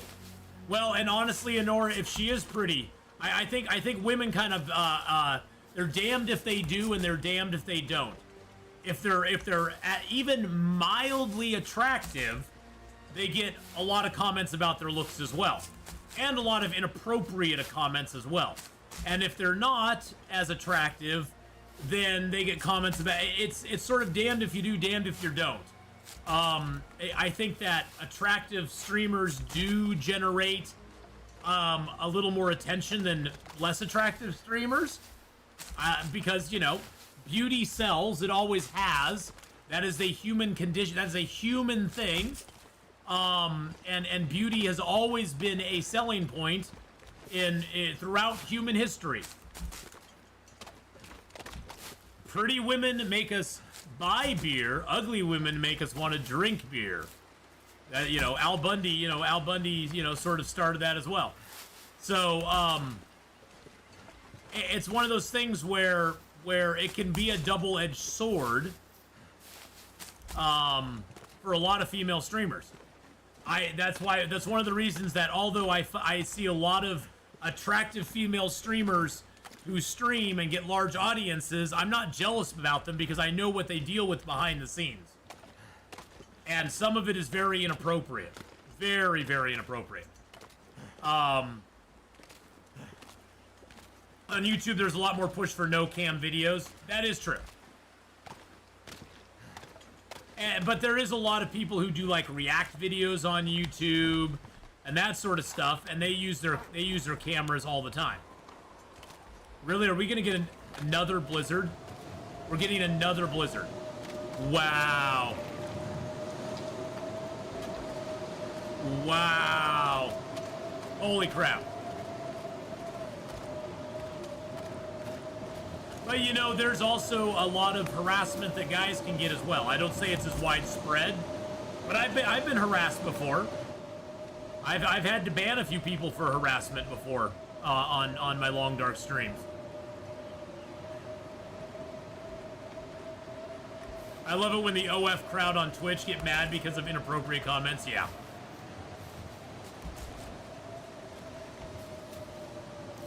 Well, there's always avatars already. So, hold on a second. Hold up. Pogo is called for something right now.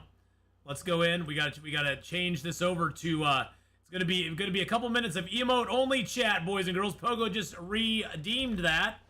So get those emotes up there. Get all the Atheenon emotes up there, boys and girls. All those beautiful emotes.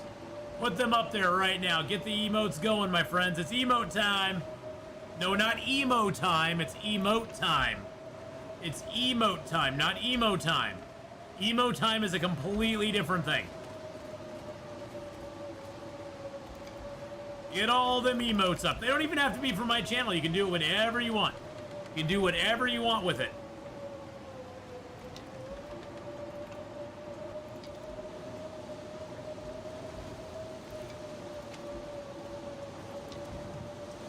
Get them up there. Get them up there. Once we get over this ridge, we're going to be turning it off. We're going to be going back to regular old chat.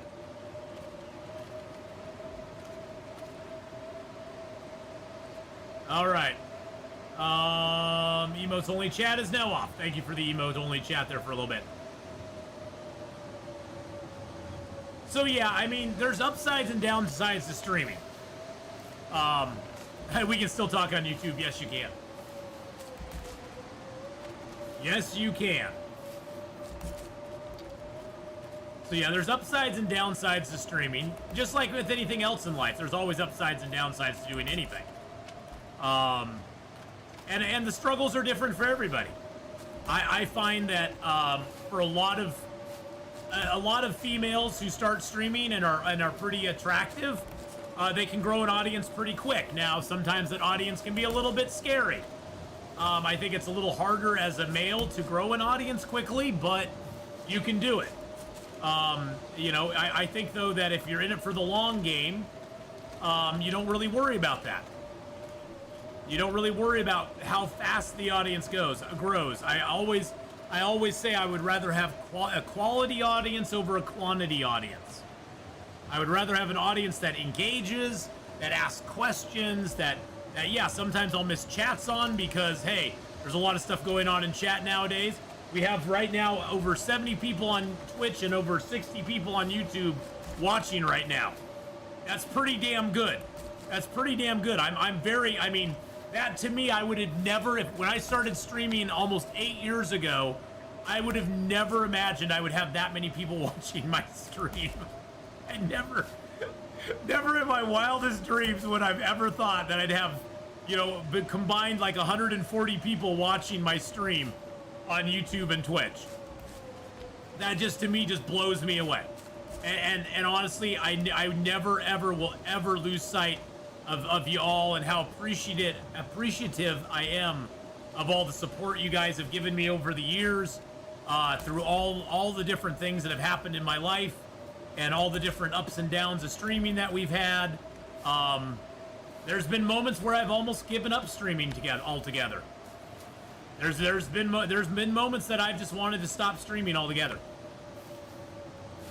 And I found that I just had to push through those and kind of deal with it. And I think out of it I learned that I have to really listen to my heart when I stream. I got to stream what I love. I have to stream and not hold anything back. I think also the biggest important thing I would tell anybody wanting to stream is just be yourself. Don't put on a front. The front will last for a while, but one slip up and everybody will see through it, and you'll lose a lot of credibility. As far as people respond to the real you, and whether it's positive or negative, that's the real you. And if you can draw them in with the real you, you never have to worry about a thing. They're never going to be like, you've changed, or you are not who I thought you were when I first started watching you. There will never ever be any of that because you don't have that. You've never done that. And there are streamers who put on sort of an affect.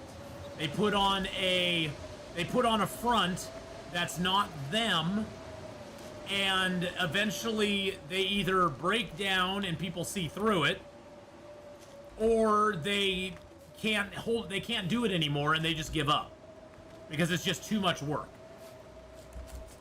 Imagine missing cattails. I've probably missed 2 or 3, but we got to move into Timberwolf Mountain now.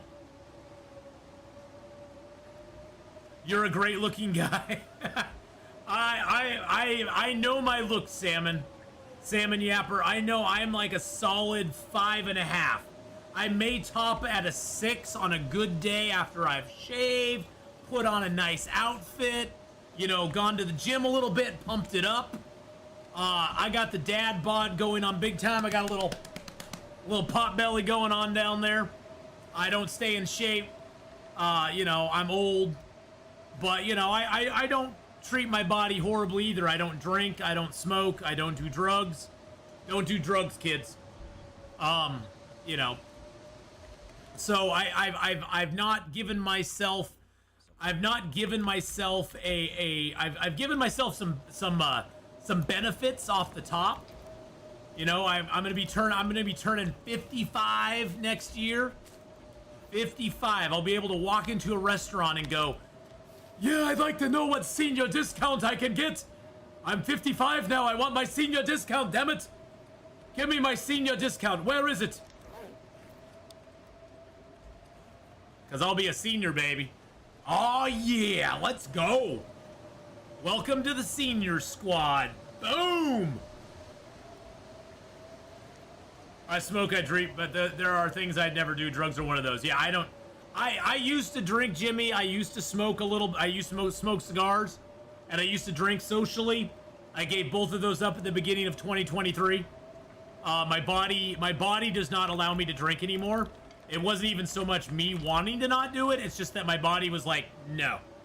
I hit my 50s and my body just started reacting to alcohol completely different than it ever had before. And so I just had to be like, yeah, I can't do this anymore.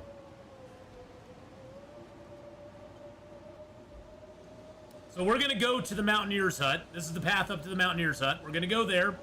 Hopefully we'll have a hacksaw there. 55, yes. I'll give you the senior discount in the D&D shop. Nice. At least from the neck up, you're looking great for 55. Well, I mean, this is me. I'm not like out of shape. I got a little bit. I got a little belly there. I got a little belly. I'm not out of shape. I'm not in great shape. I mean, I've been going to the gym again, which helps a lot because I was feeling very, you know, I sit for this and then I sit for driving for Lyft. And so, you know, for me, I give him compliments. He doesn't notice. Aw, Phantom Sith, I appreciate the compliments. But, you know, I know where I stand in the world. And a lot of that, too, looks-wise, I know where I am. I know I'm a medium looks, and there's nothing wrong with being average. I mean, most of us in the world are average. Now, you factor in my personality with it, and I'm really shy. I'm very nervous around people. I know I stream on Twitch, but in person, I am not the most confident person. I don't have a lot of confidence, especially with ladies, especially if I'm interested in a gal. I have a very hard time getting over myself, getting past myself, and, you know, having a lot of confidence to go up and talk to somebody. It's just how I've always been. But I know that about myself. And so, you know, if you want to see Ath Tipsy, you got to find the 1 or 2 VODs pre-2023, yeah. Someone who knows their number automatically gets a plus. Oh, I know my number. I'm like a 5. I think I'm average, maybe a little above average. And you got to remember, average is 5. And most people in the world are average because guess what? It's the average. Most of us are average. I know, that's shocking. There's very few 9s and 10s out there. There's very few 7s and 8s out there. There's even fewer 9s and 10s. There's mostly 5s, 4, 5s, and 6s in the world. 4, 5s, and 6s comprise most of us. I think I'm on the 5.5, maybe 6 scale when I'm, you know, like I said, when I'm cleaned up, dressed up, I get a suit on. I don't suit up very often, but I do look pretty good. I got a nice white shirt that I'm not a big style guy though. I've never been into clothes. I like jeans. I like feeling comfortable. I like t-shirts and jeans, which I know is not the most appealing clothing for you to wear. It's not women don't you know, fall all over themselves for a guy in a t-shirt, you know, in a Firefly t-shirt and jeans. It's just not how it goes. I mean, but I'm okay with that. I don't give a crap when it comes down to it. I mean, if my give a crapper was working, I would care more. But I don't. We're gonna get hypothermia here, by the way, because we're at 95% right now. So we're gonna skip picking these up. We're gonna try to get to the fishing hut. Yeah, we're gonna try to get to the fishing hut and maybe not freeze before we do. And if I can get a fire started, no. Nope, we're gonna move on. We're probably gonna get hypothermia though. Yep, there it is. Woo! Yeah, that was a long walk out of Ash Canyon. I probably should have stopped somewhere and made a little fire and warmed up a little bit, but I was chatting and yapping, and Old Man River was yapping, and we were doing stuff. So that's just how it goes. Man, I can't stand wearing a suit and tie. Yeah, I don't like it either. Black jeans, turtleneck, sports coat is as dressed up as any man should be on a date.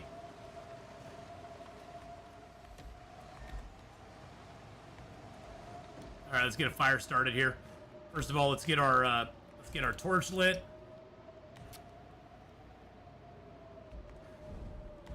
So we have hypothermia. We need to stay warm for 24 hours. We're gonna get this fire started, guaranteed.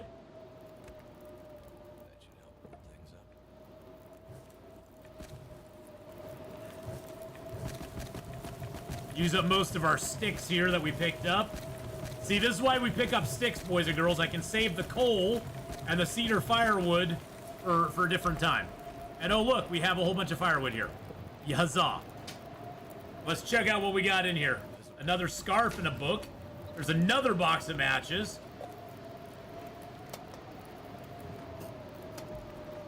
A note. No hacksaw there.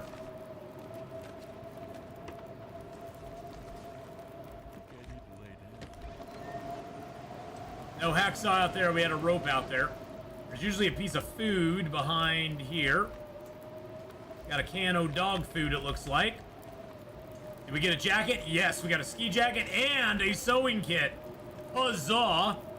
And did we get a mag lens under the bed? It doesn't look like we got a mag lens under the bed.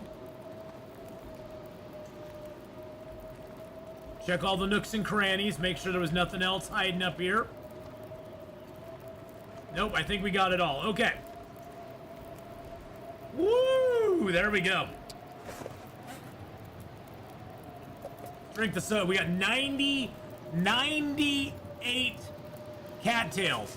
That's how you exit Ash Canyon. With 98 cattails in your pocket. 98 cattails in your pocket help a lot.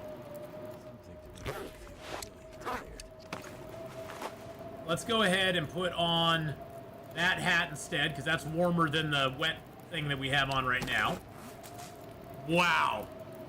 Well, we did pick a few up out on the lake, so we probably had like 95 cattails.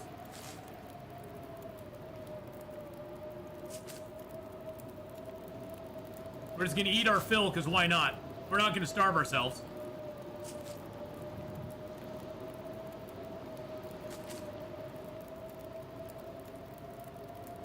Alright. Let's drink up. Now, the problem with hypothermia, when you have hypothermia, there's two things that happen. Alright, I got 10 hours, 26 minutes on that. The biggest problem you have is, of course, you're cold. And you have hypothermia. The other problem that you have is that you have to stay warm for 24 hours. So you have to have some way to have the fire going for 24 hours, which is not always the easiest thing to do.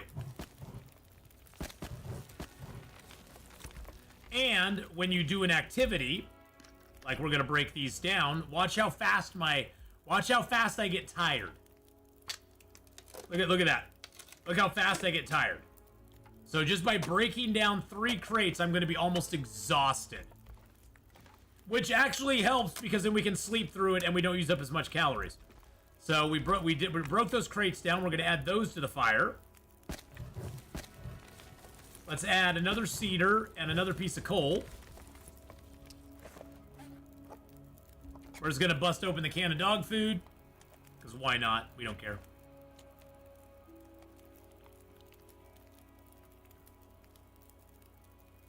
Whoa, what was that? Healed. No, it's great. No, we got it. No, we don't. No, we got it. No, we don't. It was like, no, we had. Nope. No, yeah, hell, no, yes, we do. No.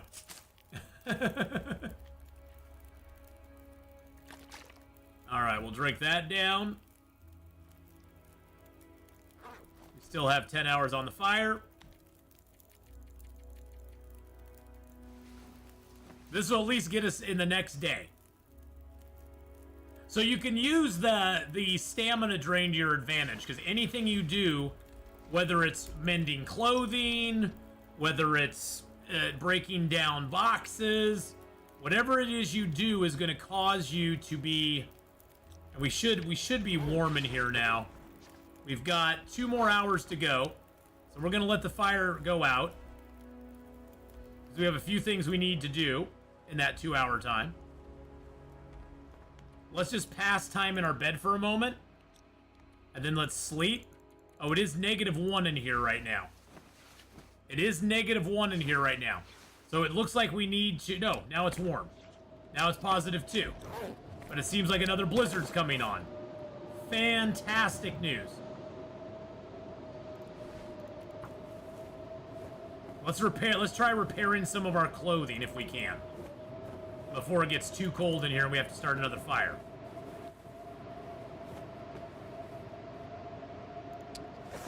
Alright, so that was nice. Let's repair up the ski jacket if we can.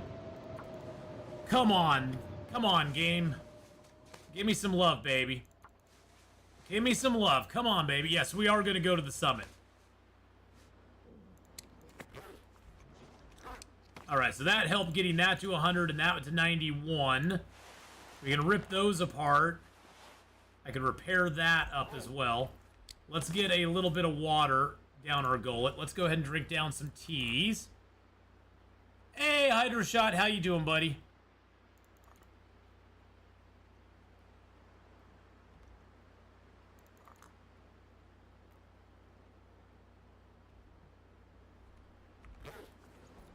And we're actually getting warm now. That's probably because we've repaired some of our clothing, too. That's helping.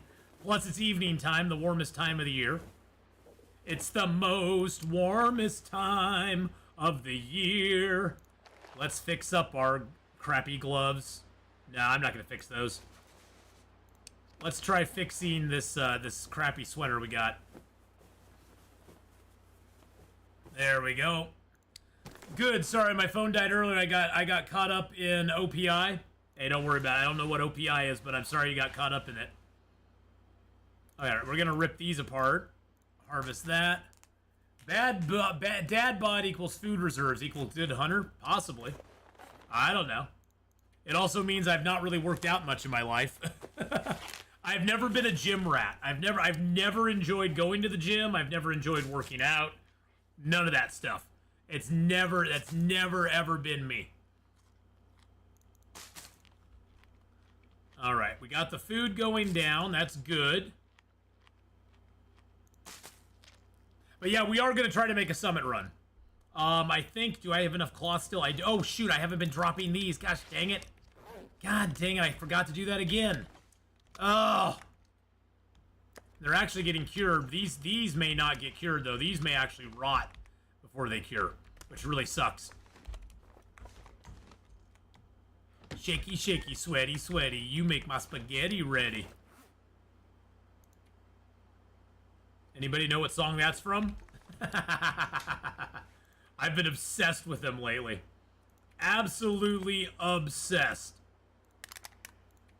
We're gonna leave that here. We're gonna leave that here. We're gonna leave that here, and that here, and those here. 4 burdock root can go in there. All the feathers can go in there. Ptarmigan down can. I'm just gonna put the leather in there too.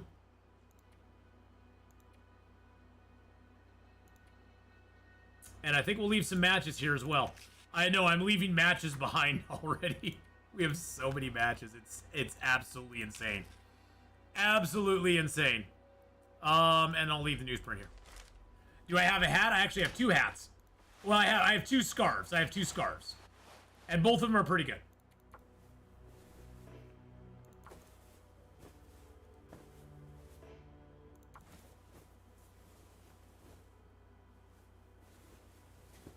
There we go.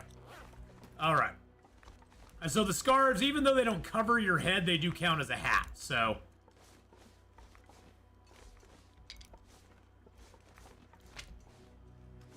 figured to come out here. The weather's not bad. We got a 9-degree warmth bonus on us right now, which isn't shabby for day 7. Because all we have right now is clothing that we found. None of it's crafted clothing at all. Figure since that wolf's all the way over there, I'm gonna come over here and grab these cattails real quick. I hate when the mending fails over a million times over at the last second. Yeah. I had a great thing happen during summer. I fell off a bike and yeah, broken collarbone, broken elbow and split my head. Oh, whoa! DTK, I'm so sorry to hear about that. That's not good. Well, I hope that your recovery is going well. I mean, you're here, so obviously you're doing a little bit better, but man, oh man. That is bad. Always wear your bike helmets, boys and girls. I mean, I never did, but always wear your bike helmets, boys and girls. I grew up in an era where we had no bike helmets.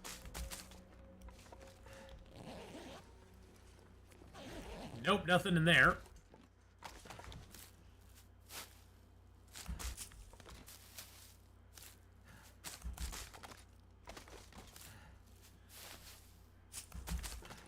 Yeah, you know, 50, 60 years ago, we didn't need gyms. You know why we didn't need gyms? You know what gyms were for? Gyms were for guys who were working out to compete, and they were also for people like boxers and athletes that needed to stay in shape, like in really peak physical condition. Most of the general populace we never needed to go to gyms because we were all working our asses off. I mean, I never went to a gym when I was younger, and I had six-pack abs. I mean, I worked out on a farm, for God's sake. I didn't need to go to a gym. I was in the gym every day. Thank you, Darnells, for that 19 months.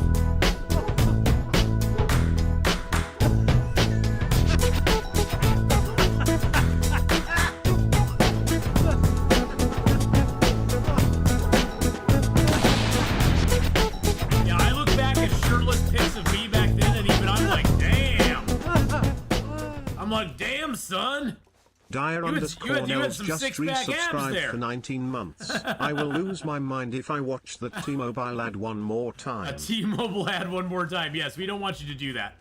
We don't want that to happen. No losing your mind.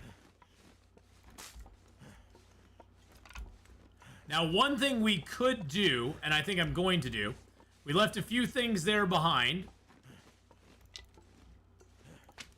But one thing I'm going to do is we're going to pop down into... we got enough food and water on us.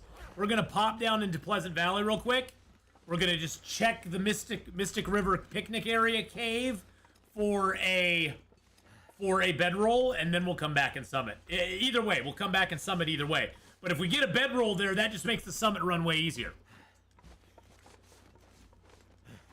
Working on a farm was way different than also no modern tools like nowadays with auto milkers, big tractors, if you go back far enough.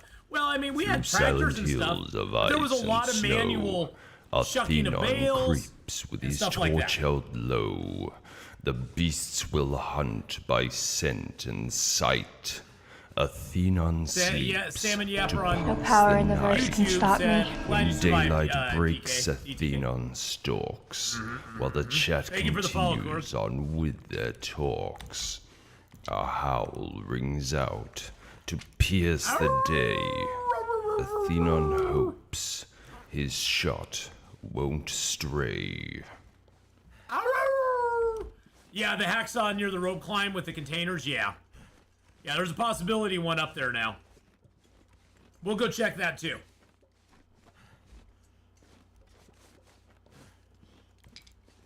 Who is that saying the verse can't stop her?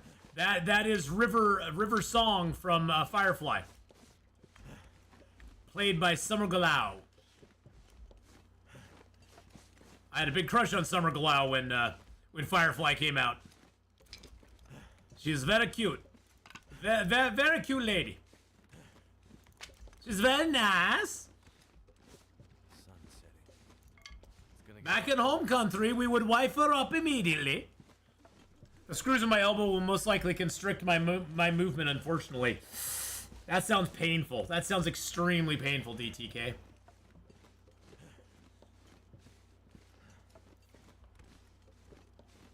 Adam Baldwin, Adam Baldwin, no relation to the Baldwins, I don't believe. But Adam Baldwin is, yeah, he's amazing and everything. He was great in Chuck. He was great in Chuck as well. He's appeared in a lot of movies. He was on a show called The Last Ship, which he was really good in as well. He just plays always he's a very good actor, very underrated. He always plays a very sort of like macho, dude role because he's kind of built like that. But he's a really good actor too, and he's amazing. He's amazing.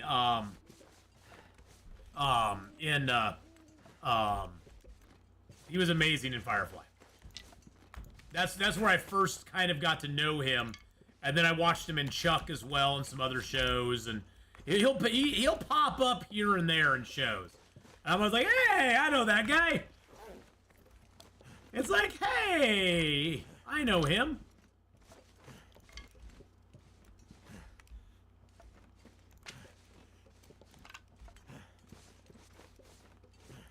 Adam Baldwin. He's not related to, like, the other Baldwin guys, but he's in a lot of shows, and he's even, I think he's even been in some movies. I think he's even had some movie roles too. We're light enough to climb down, so we might as well. But he's a good actor. He does a good job. He pulls off kind of the strong silent type really well. As well, he pulls off Jane really well too. Just kind of the a-hole kind of guy, who you kind of love, even though he's kind of like when I saw Amos in The Expanse, Amos made me think of Jane in a lot of ways. The same sort of kind of character, you know. It's kind of got gray morals, but in the end, he tries to do the best he can.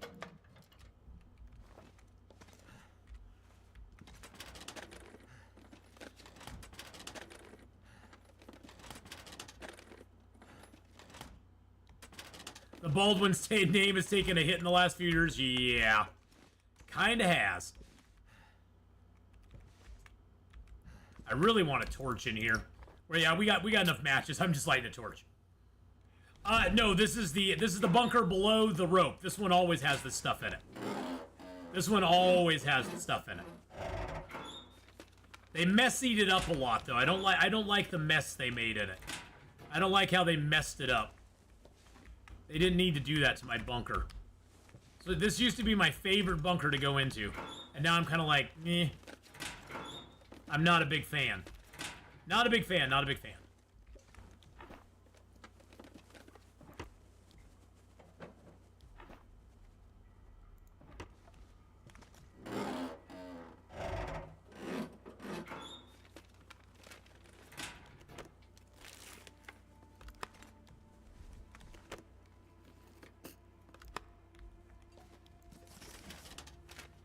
And it seems this bunker does not have a lot of stuff in it either anymore. It has a little cloth on the floor we can break down. Just not as much. This bunker used to have like some pretty decent loot in it, and they kind of did away with that, which makes me a little sad. All right, I am gonna drop that and that here just because of the weight. We'll pick those up when we come down. So we will be coming down this direction. I'll keep the salt on me. I'm actually gonna leave a few cattails here, like 25 of them. I know. I've got 25 cattails. And we'll leave a bunch of the sticks here, too. Like all of them. And we'll leave a few of our... I'm just going to transfer all those. I got 9. And I'll leave a book here, too.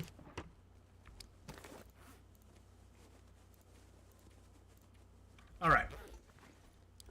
We're gonna make a quick trip over here to the Mystic River picnic area, and I think that's where we'll leave it off for today. We're already a little over on time, but I'm okay with that because I'm having fun. This is to be honest, this is the most fun I've had in Long Dark for a while. I mean, I always have fun in Long Dark, but this is like the most fun I've had in a while because I love starting new runs. I'm very excited for this series of Get Ready to Go guides, because you're gonna get ready to go. You're gonna know what to do. You're gonna see how I play it, and you're gonna be able to, you know, sort of emulate that or figure it out. You know, figure out some tricks for yourself. So each new zone, the loot dispersion gets more extreme. Well, they also changed a lot of the stuff around. They changed a lot of it around. Oh, Hydra Shot. Yeah, unfortunately, Hydra Shot, it looked like a link, and so it timed you out there. It's nothing personal, Hydra Shot, trust me. It saw the dots in between, and it saw that as a link that you were posting up in chat. And it was like, I have it set so nobody can post links in chat except for subs. So unfortunately, it just timed you out for a minute. Just be careful using periods in chat. Well, the problem is I had several Turkish sites that were coming in and leaving bad links on my channel.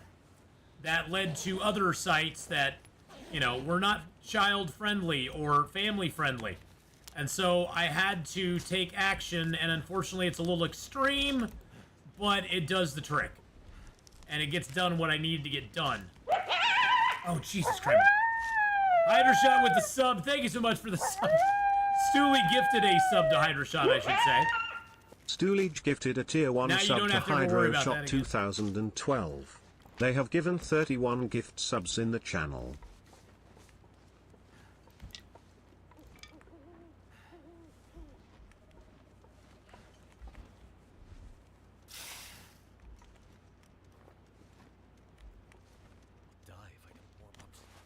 Oh, dang it. He turned around at the last minute, you little turd. You little turd of a bunny. Got you that time, though, didn't I?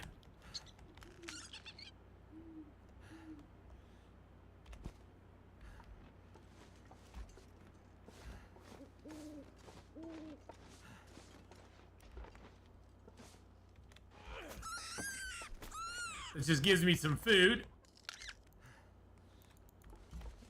I remember having to ban so many bots at one time. Yeah. We've had a few bot attacks. It happens when you stream. There's nothing you can do about it. Just kind of take a pause, take a deep breath, and get back to your stream. That's all you can do. You can't really, I mean, it will upset you, don't get me wrong. I was upset when it happened to me. It will upset you. But, you know, it's part of streaming. You're out there on a public platform. There's not, I mean, Twitch has gotten a lot better with its controls on it, but it's still not perfect. It's still not perfect. There's still gaps in the system. All right, let's drop these bunny rabbits here. That'll just give us the freedom to move a little bit more. Oh, it would be so great if we got the bedroll here. I mean, if we don't, we're just going to go back to the, we're just going to go back. Oh, more matches. Hey, we got a lantern. Huzzah, I can put this out. Huzzah! I even had a modder make me a first-person unique model. Now I have a forced break because of the bike fall. Oh, man.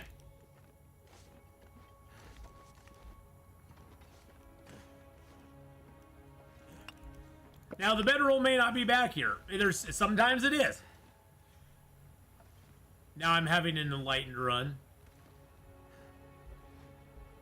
I don't see it from this perspective.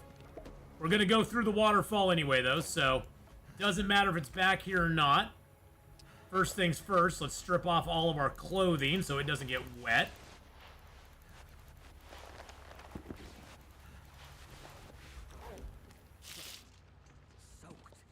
Nope, no bedroll back here. That's okay.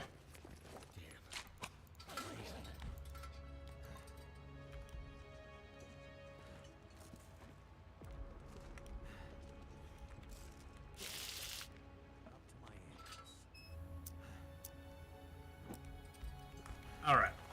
Put our clothing back on.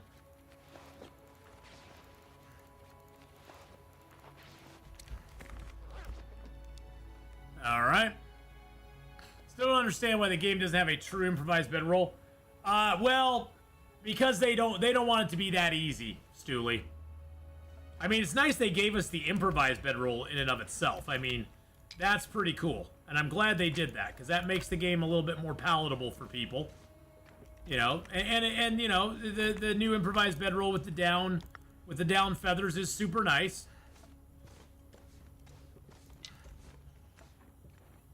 Well, we didn't get a bedroll, so you know, it was not a wasted trip.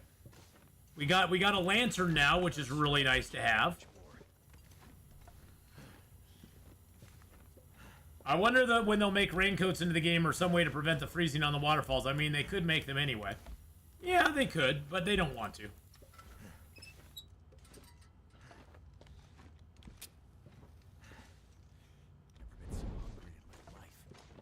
Yeah, we'll have to take care of that. We got a few cattails and we got some rabbits we can hook up too.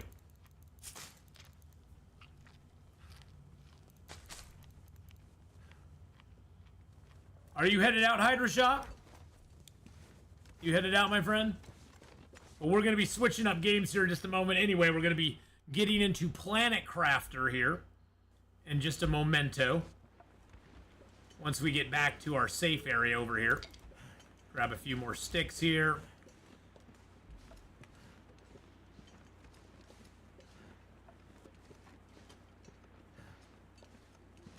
I really hope before my arm heals, the cougar will be back and better than ever.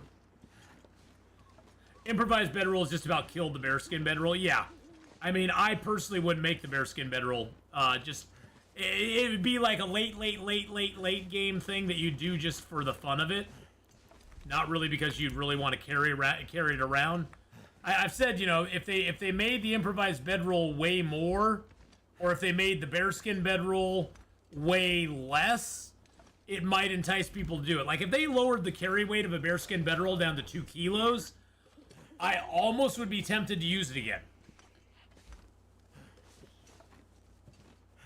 Just because at 2 kilos, it would be a good choice. You know, it would be of a decent weight, for that extra, you know, that extra carry weight you get out of it, or that extra warmth you get out of it.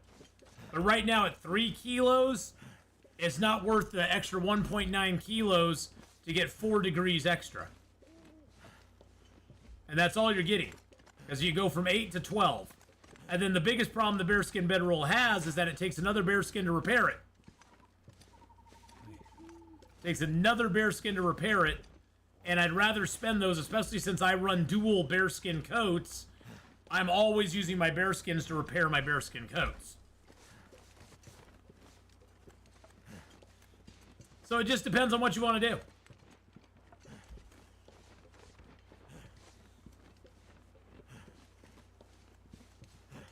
Well, yeah, but the bearskin itself only weighs 1 kilo. That's the one thing I never understood with the bearskin coat. Is the bearskin itself weighs 1 kilo. So you need 2 of those to make a bearskin, or just bedroll, I mean. You need 2 to make a bearskin bedroll, and a little bit of cloth, and it weighs more than those combined ingredients. Which, okay, you can make it way more. I mean, that's fine. It's your thing you can do. But I have a hard time with it, I guess. I don't think it should weigh as much. It's always been the thing that turned me off the most about it. Plus, it just wears down so fast. Because you have to remember, every time you sleep in a bedroll, you lose more percentage on the bedroll. So if you take just a little short sleep in the bedroll to, say, warm up or something, even if you're just warming up, you're going to take, oh, dang it, that didn't do anything. I should have taken it for the pain. Okay, never mind. I'm not going to do that. Let's just go to bed. So even if you just rest in it for an hour or something like that, it's going to wear down the bearskin bedroll very quickly. Question, what's the absolute best temp bonus one can get if wearing the max items available on Interloper? Around 31, 32 degrees. 31, 32 Fahrenheit. And that's running double insulated wraps, 2 bearskin coats, deerskin pants, deerskin boots, rabbit skin gloves, the aviator cap, and a wool toque. You'd have to wear combat pants on the inside, double thin wool sweaters, double undies, double wool socks. So I think it's about 31 or 32 that you can get up to if everything's at 100%. You can get it up there pretty high. You can get up pretty high, so it's not too bad.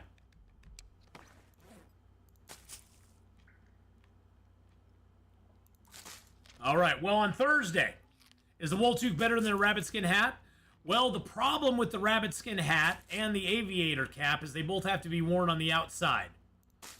They're one of those weird items that you cannot wear it on an interior slot. On this slot here, you cannot wear it. So you have to choose out here. Otherwise, I'd wear the aviator cap and the rabbit hat. But you can't do both. You can't do them both, unfortunately.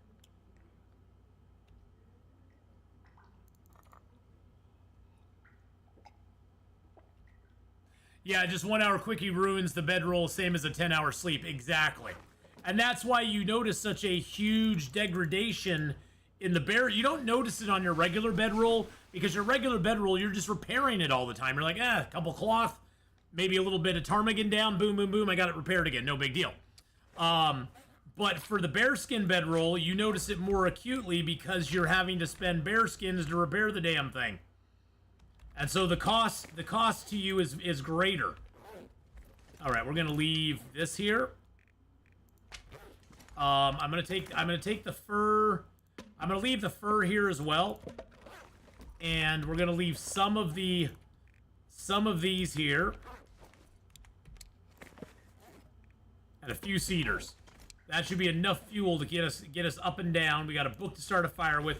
Oh, let's do this real quick before we call it as well. Let's get these prepared up.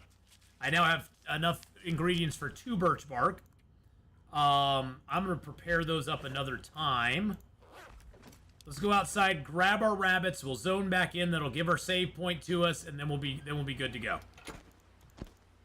Because I want to harvest them rabbits up. Although I think we have to wait till we have. I think the rabbits are completely frozen now. Yeah, I can't. They have to be under 50%. All right, so we got our save point there, boys and girls. We are on day 9. We've lived 8 days.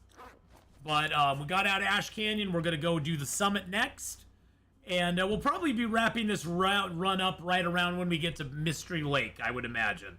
We'll probably hit Timberwolf Mountain, Pleasant Valley, get into Mystery Lake, and that's probably where we will wrap it up. And then we'll be starting, like I said, we're going to play this for the rest of this week, Thursday and Friday. Next Monday, we'll be starting a brand new run in a brand new area, and be going from there. And every week we'll be doing a brand new run, and they'll all be different zones. This one happens to be the Ash Canyon run. I'm actually going to rename. This is the Ash Canyon start. There we go. And right now, boys and girls, we're going to switch over games and play a little game called Planet Crafter. So for those of you on YouTube, thank you so much for coming by. We will start the stream up in 2 or 3 minutes. I need to go take a potty break. I need to get something else to drink, but I'll be back in just a couple of minutes.